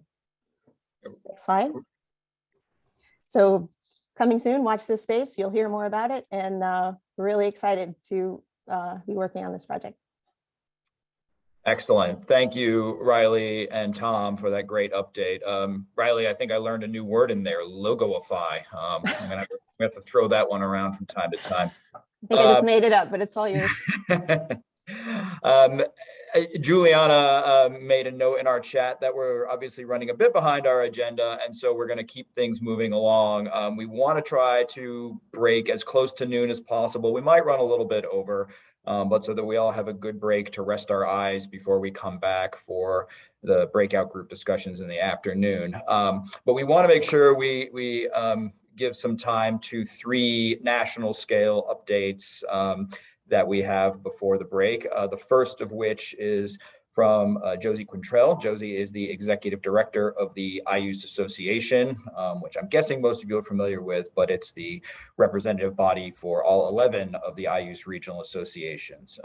And so Josie, the floor is now yours. Thanks, Jake. Good morning, everyone. I'm so happy to be here. As many of you know, I live in coastal Maine, so NERACOOS is my home RA. Next slide. It was great to hear Senator King. We all owe him a big debt of gratitude because it was under his watch that IOOS actually got the first earmark. And from that earmark in the Gulf of Maine, we grew this national network that links to NOAA's IOOS office, but also 17 federal agencies. IOOS is quite amazing in that way, that it's linking federal with regional partnerships. And I just want to say how totally impressive it is hearing about all the work that NERACOOS and the partners have done. Kudos to you. It's just so exciting to hear how the data is being used and the innovations you're doing. So the association, we're a nonprofit, and my work does focus nationally. You can see what we do on the left side, and special thanks to Jake and John, who serve on my board of directors. Next slide. So 2 summers ago, in the midst of COVID, the board went through a strategic planning process, and this really does guide our work. I want to highlight goals number 1 and number 4. I'll be talking about those specifically. One, there was sincere interest that in order for NERACOOS and its sister RAs and the program office to do all the work that needs to be done to help stakeholders have reliable and dependable information, we need those resources. So that's a big chunk of what the association does. And another thing we are taking very seriously, which is working with the RAs and the office on improving diversity, inclusion, and equity issues with how we provide services within the IOOS network. Next slide. So I'm going to jump right into the resources and kind of give you a high-level view of where we stand. So annual appropriations, this is where we go, the administration does their budget, Congress passes the budget. For the last few years, we've been doing Fill the Gaps campaign, which has been focused on filling critical gaps in radars and gliders and other technologies. And it was the first time in a campaign that we actually saw an increase to the regional line. And over the last 4 years, that's increased by 8 million. And Jake and his team can tell you how that's been helpful to the NERACOOS area. This last year, we went bolder. A lot of RAs are finding that in order to deal with the issues they need, they not only need to fill gaps, it's recapitalization. Obviously, those buoys out in the Gulf of Maine, in the Long Island Sound, they've been operating for 15, 20 years. They're beginning to show their age, but also the people in order to take all that data and make it important. So we went with our boldest request for 56 million, and much to our delight, the president came back and even increased that after several years of having cuts to our, substantial cuts to our line item. So where we stand now is the House had us up 9.5 million, the Senate has us up 6.5 million. They are now under a continuing resolution until February. So as with all things in Congress, you never quite know, but there's good indications because Senator Shelby and Senator Leahy are both retiring this year. They are the chairs of the Appropriations Committee. And so they have a real vested interest in passing a budget. We won't know until February, but fingers crossed, because this would be the biggest increase the regional IOOS line has seen. But I never take any bets on what's happening in Washington, so stay tuned. Next slide. So as you know, and as you heard from Carl, the infrastructure is playing hard. So the bipartisan bill known as the Infrastructure Investment and Jobs Act was passed in November. This is incredibly exciting. There was 150 million for coastal ocean observation systems in kind of 2 flavors of funding. I'm not going to go into those details. And now IOOS wasn't specifically mentioned in that, but we certainly see ourselves in coastal ocean observing systems. NOAA has 90 days to do a spend plan. That's where Carl is right now, is arguing on behalf of IOOS with the other observing systems within NOAA. So this is happening in real time. As you know, there's also the reconciliation or the Build Back Better. The original version had a lot to do with oceans and specifically with IOOS. Unfortunately, that got trimmed down. So the version that was passed by the House, they cut out the specific reference to IOOS. But there is $6 billion in there for coastal and marine habitats and to sustain coastal and marine resource dependent communities. So we're paying close attention to that as well. Next slide, please. So in order to help Carl and to make our case, so what we're doing is we're reaching out to congressional members and to the administration, identifying the needs that the regions have to recapitalize aging infrastructure, to fill gaps, to modernize, to address a lot of the needs you heard earlier around biology. So this is a very high level roll up of the kinds of infrastructure requests that the regions have either in their 5-year proposals or other strategic plans. Next slide. But it's not just about the widgets. We put these widgets and platforms in because they make a difference to society. And 3 big kind of areas is obviously coastal resilience. You heard a lot about that this morning from the presentations, the impact of coastal economies, whether that's fishing or aquaculture or maritime transportation. And then what you just heard from Riley and Tom about getting the information out. So it's all about the impacts, but if we don't have the data, we can't get the information out. So we've been working with that. This is all being supported by a rather detailed analysis that Oriana and the RAs did based on their 5-year proposals. And so IOOS is in a really strong position to kind of document our needs. Next slide. So this is just quickly, this is some of the other funds that are in the infrastructure bill that passed. I just thought that some of you might be interested in it because there's a lot of money for resilience, for habitat restoration, for flooding, and the regional ocean partnerships such as NROC. So there's, this infrastructure bill is just a game changer in so many ways, and hopefully it can be applied to the issues that we're seeing here in New England. Next slide. Okay, I'm going to switch focus here a little bit and talk about harmful algal blooms. This was an association initiative a couple years ago. So NCOS, which is the NOAA National Center for Coastal Ocean Science. They are the leading experts in HAB research and monitoring. And in 2019, they realized that a lot of the forecasts that they had been developed through their research grants were not supported by sustained observations. And harmful algal blooms, they vary regionally. The species varies, the toxins varies, the drivers vary regionally. And so they look to IOOS with the regional construct as a way to support long-term observations in support of HAB information. So in fiscal year 2020, Congress provided $1 million for HAB observing network pilot projects to see how this system might develop.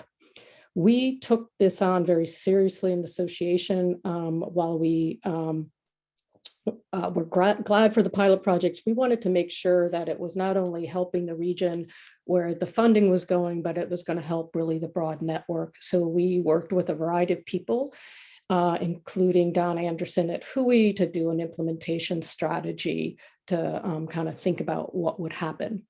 So I'm pleased to say that Congress continued their support of harmful algal blooms in 21. And we were able to expand it from 5 to 7, including NERACOOS, which Jackie talked about earlier. And in 22, HABs, Congress is just very concerned about HABs because of the social, economic, and ecological impact that they're seeing. So it's specifically mentioned in both the House mark. So this is really exciting. I think it shows how mature the IOOS system is, that people are now looking out to us. And I want to do a shout out if anybody's really interested. We've started on HAB Observing Group. We have a webinar series, and just contact me or Jackie if you want to be involved on that. Next slide. So another thing the association has been doing is when President Biden came in, climate was one of his 4 top priorities. It is a top priority of Dr. Rick Spinrad, the NOAA administrator. And so we said, oh, wow, you know, IOOS and clearly NERACOOS has been monitoring the coastal climate signal for the last 20 years. Globally, the oceans are maybe, you know, increasing 1 degree Celsius, but as the data shows, it varies greatly regionally. And it's, you know, the NERACOOS buoys have been documenting that Gulf of Maine is warming up faster than many other seas. So we wanted to document that and also see what more could be done. We are really looking on the impacts of the coastal climate signal. We came out with a white paper in June, and one of that was really focused on how do we ensure equitable climate services. The thing we realized is that IOOS is not alone in detecting the coastal climate signal, so we are setting up a series of dialogues to talk with other partners to really understand needs and where we can collaborate. There's so much to be done. We don't want to duplicate. We want to augment and move forward. Next slide. So I said diversity was one of our major goals coming out of our strategic plan. And this is an exciting development where all the regions have allocated money that's been matched by the IOOS office. And we have hired a fellow. Her name is Ashley Pfeiffer. She's coming from us as a master's from Oregon State University. So she's going to be working for 1 year. Hopefully this will be a longer term project to really amplify what is happening already at the regional levels. There is a lot of exciting work happening there and at IOOS office. But we collectively felt that we really needed to spend somebody needed to spend full time thinking about how do we move forward with this? What are some of the best practices? How do we figure out about service delivery, co-development, co-design? So we're thrilled to have this. She starts in January. And one of the things she'll be doing is meeting with all the regions. And one of our goals is to come up with some concrete next steps. And next slide. This is just a shout out. A couple of years ago, we started the Carrot Award. It was actually inspired by Rue Morrison that celebrates the coordination collaboration it takes to do coastal observing. Rue was our first recipient. Libby Jewett, who runs the OA program, was last year's, and the deadline for this year's tomorrow. So please, it's not a hard form to fill out. It would be wonderful after hearing all these presentations. I know there's some great people in this region that would be deserving of this award. So if not this year, please for next year. And next slide is my last one. Just to shout out, we do these as a distributed system. You know, we've got to meet to make it work. We have yet to meet in person. Hopefully that will happen soon. And we are actually gearing up to do a big kind of all hands meeting in the fall of 2022, since 2020 has already passed, but hopefully it'll be in the future. We won't be going retrospective. And next slide, and that's my last slide. So that just for, this is a picture I use a lot. It's one of Rue's of his house in Scotland. So thank you. Oh, and thank you, Josie. I need to keep us moving along, but Yep. before I do, I just want to say a big thanks to all of the work that you and the association do to represent and champion the regions at the national level.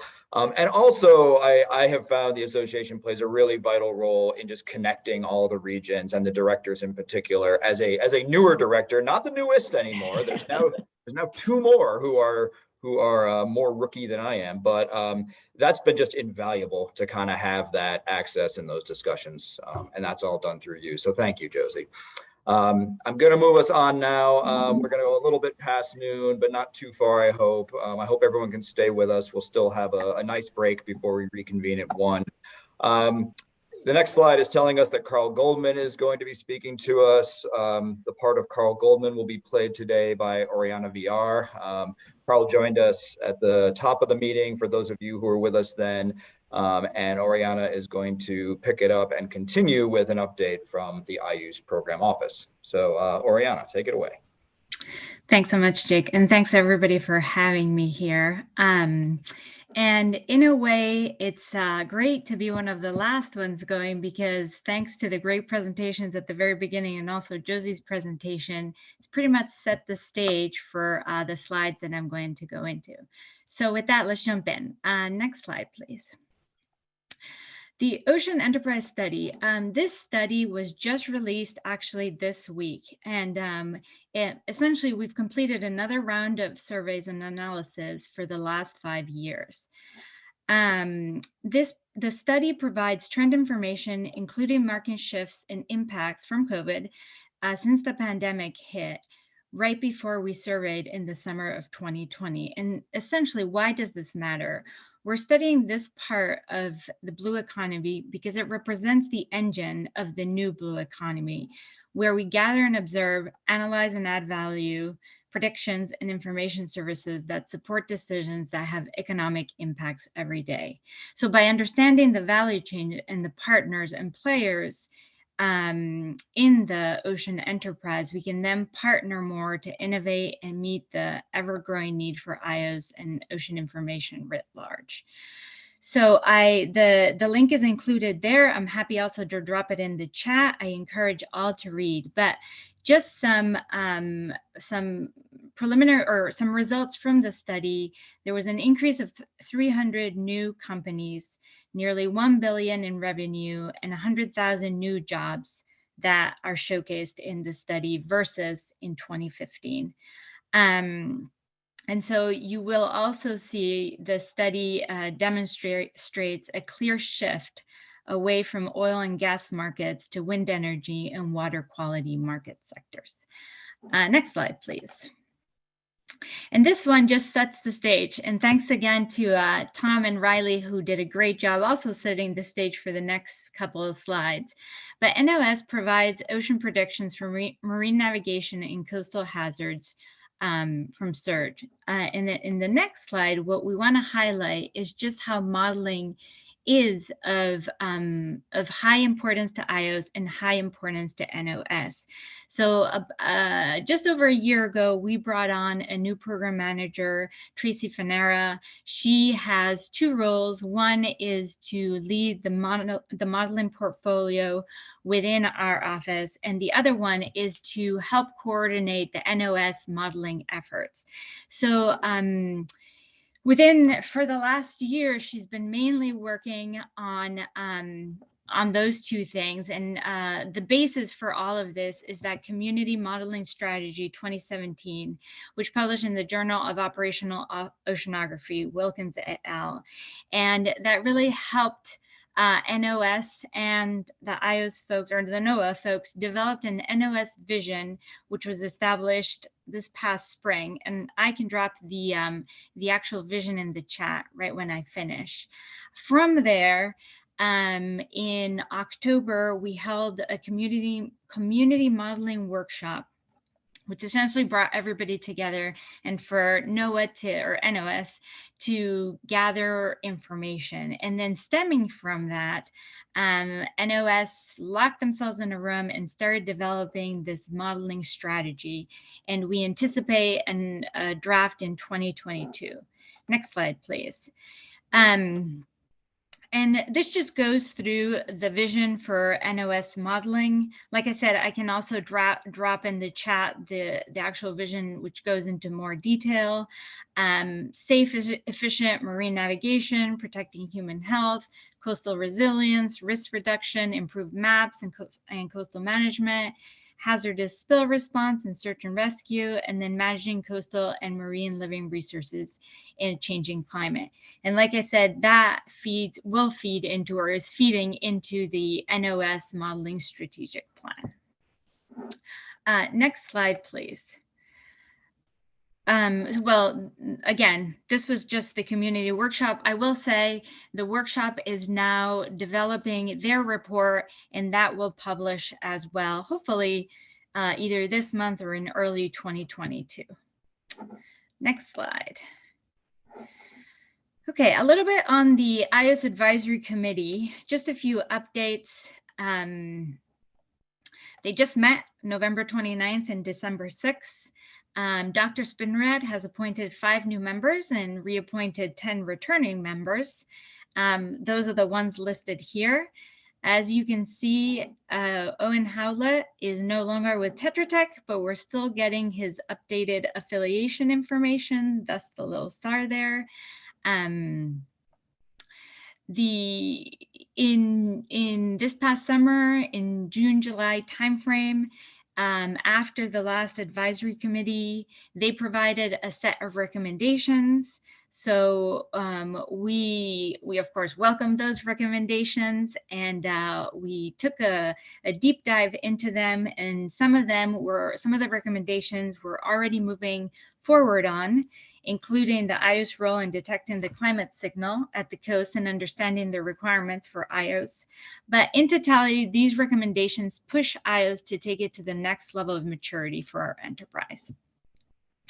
Also, at the most recent meeting this past week, the committee formulated their priorities for topics over the next 3 years.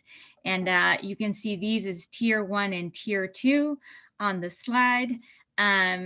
They're attempting to take a staggered approach in order to address all the pressing topics that essentially IOOS is facing. The first 3 priorities align with the priorities of Dr. Spinrad, NOAA's administrator, and his asks of the committee. And overall, we're looking forward to working with the committee as they develop their next set of recommendations. Next slide, please. Thanks also to Jackie, who set the stage on the Marine Life program and the work that NERACOOS is doing. But essentially what we wanted to do was just note the importance of the Marine Life program. As you saw in the FY22 increases from the presidential budget, these included funds to develop a Marine Life program. So there was 15 million plus an additional 4 million for the ecosystems moorings. So clearly marine life observations are also a critical element in our ability to answer questions about climate resilience and the impacts of environmental change on the blue economy. We envision the IOOS Marine Life program as this long-term sustained biological observation capability. And so while we are unsure of the funding that we will receive, we're ready to hit the ground running, building off of the momentum and the successes of the existing IOOS biological observing programs, such as, and Jackie mentioned these, the Marine Biodiversity Observation Network, MBON, and the Animal Telemetry Network, ETN, as well as everything that's going on in the regions. So just to wrap it up in Marine Life, right now we have a notice of funding opportunity out. It's the National Oceanographic Partnership Program, Marine Life.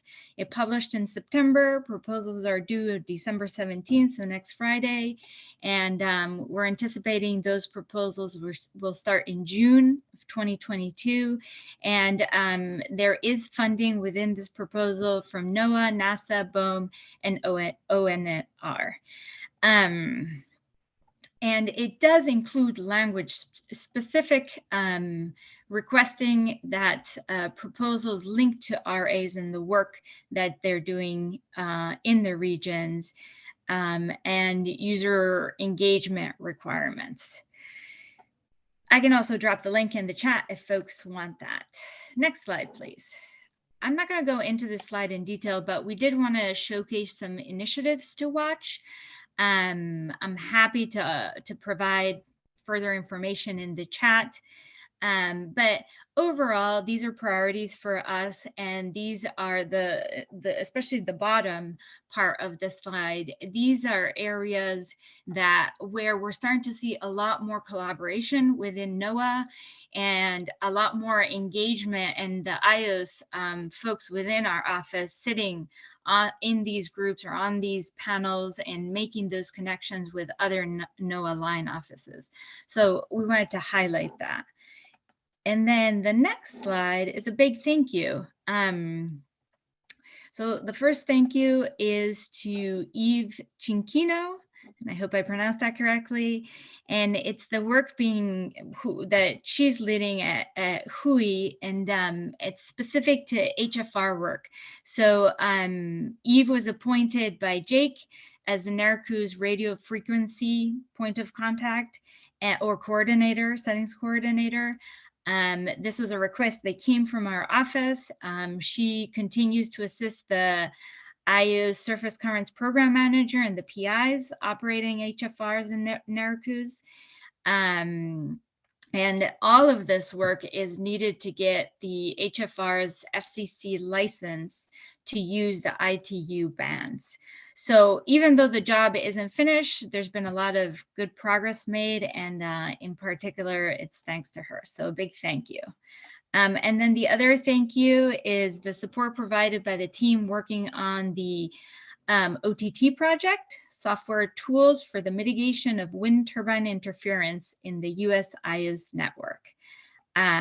So the benefits of this project expand beyond NERACOOS to all the regions where offshore wind energy development is planned. So a big thank you there. And with that, next slide, please. Want to jump into a few slides on budget. And here, thank you very much, Josie, for setting the stage. This first slide is really showcasing well, let me take a step back. The IOOS, we get two funding lines. When we get our appropriations, we get our regional observations line, which is the taller of the two groups here, or the blue line, and then the light blue line, and then the national line that we get, which is the shorter of the two. And what's showcased here is from what's requested in the budget, in the president's budget, and then the actual enacted appropriations. So just to showcase here that, as Josie pointed out, this summer the House mark came up, and it was a little bit lower than the presidential's request for FY22, but still above FY21. Next slide, please. And this is the same slide, but here it's showcasing the Senate markup, which came out this fall, a couple months ago. And again, a little lower also than the House mark, but still above FY21. So with that, as Josie also pointed out, we're in a continuing resolution which runs through February. We would hope to see the appropriations get approved by then, and that we could see FY22 increases from the FY21 numbers that we're currently operating on. Next slide, please. So here, just the few kind of balls that we have going on or juggling. We did the green check. We did, we are in the continuing resolution. We did get a hurricane supplemental. That's moving, I think, through NOAA. And so we hope to see that within the next couple of weeks. Then in orange, the infrastructure bill, and I'm not going to jump into this because I think Josie covered it and Carl did too. But right now, we're deliberating that, and we should probably have answers at least by February. And then, like I just mentioned, the FY2 appropriations, that continues to move forward, even though slower, but hopefully we'll have further information in February. And then finally, the reconciliation bill, which is another opportunity by Congress to support all the work that we do. Next slide, please. And just to wrap it up, well, in a way, I've already covered this, but fast and furious, we're working. We're mainly working on that spend plan that we have to develop within NOAA and getting that up to our leadership within NOAA. We're waiting on the committee mark and the reconciliation bills to come forward, and that will set the stages to next steps. The CURL, the Consolidated Unfunded Requirements List. essentially we're trying to develop, well, we're not trying, we're developing a tool or a resource which will help us understand what those funding needs are, how to prioritize those, and really build on the justifications as to why we need the funds. So to help tell a better story. And then the other thing that we're, of course, always working on when it comes to funding is scenario planning. And it's mapping out based on funds that we receive, how to distribute those funds, where to distribute those funds, et cetera, et cetera, et cetera. So with that, my last slide, which is just questions, and I don't know how Jakes wants to handle this. We have 0 minutes and 0 seconds for questions, Oriana. I'm sorry about that. We obviously planned a really full agenda for this meeting, and maybe not surprising, we're running a little over. But you know, Oriana and the program office are all very accessible, either directly or through us, if there's anything you want to follow up on. I just want to echo the thanks. More or less what I said to Josie, I think also applies to Oriana and her colleagues in the program office. They play a really valuable role representing our system nationally and keeping us coordinated and connected nationally. So thank you. We're just about at our break. We have one last update, and I really want to thank Colleen Roche for her patience. Colleen is with the NOAA Office of Coast Survey and is going to provide us a brief update before we take a break and then reconvene at 1 o'clock for our strategic planning discussions. So Colleen, take it away. Okay, I promise not to take up the whole 10 minutes. So the Office of Coast Survey has made some major internal investments in our underlying kind of technical infrastructure. And one of the outcomes of that investment is, I'm going to call it a spin-off, and we're calling it Blue Topo, although the name is yet to be trademarked. And if you have any feedback for us on that, please feel free to email me. Next slide. So the NERACOOS region happens to be the first region where we have completed this, and we are basically scraping all of the available bathymetry data and then stitching it together and making it publicly available. So you can see the link is here, but I'm also going to stick it in the chat. Next slide. So some of the sources are historic and modern NOAA data, LIDAR, Army Corps of Engineers, e-hydro data, Jobeltex data, external source data, different partners that we have through state agreements. Next slide.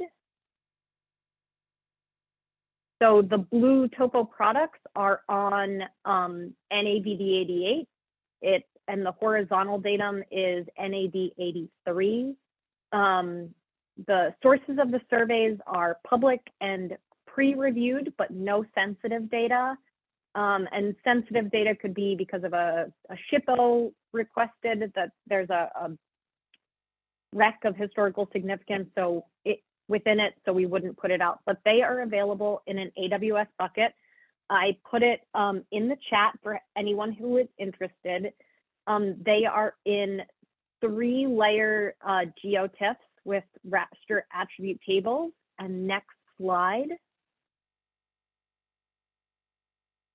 So the 3 layers are contributing sources, uncertainty of the data, and then the actual compiled bathymetry. This is actually something that we are maintaining on a daily basis. So it's always up to date. Feel free to check it out. If you're starting a new model, for example, this would be a great place to find kind of a fundamental data set. So that is all I've got. Well, Colleen, you were so succinct. I wasn't quite ready there. Thank you. I really appreciate that update. And for those who didn't catch it, Colleen did put the link she mentioned in the chat. So go and have a look.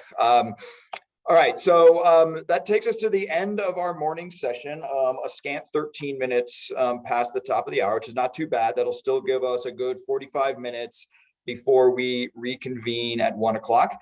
We are going to have to close the webinar, and so you'll need to log off or be forced to log off and then log back on.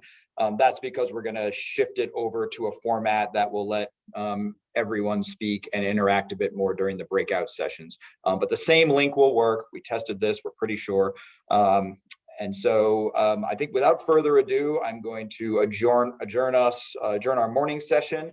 And then we hope to see all of you back at 1 o'clock for a really important discussion that will give us some needed input for the new strategic plan we're developing. And we'll tell you a bit more about that process when we reconvene. So thank you for joining us. Thanks to all of our speakers for the really great updates and presentations. And we'll see you back at 1.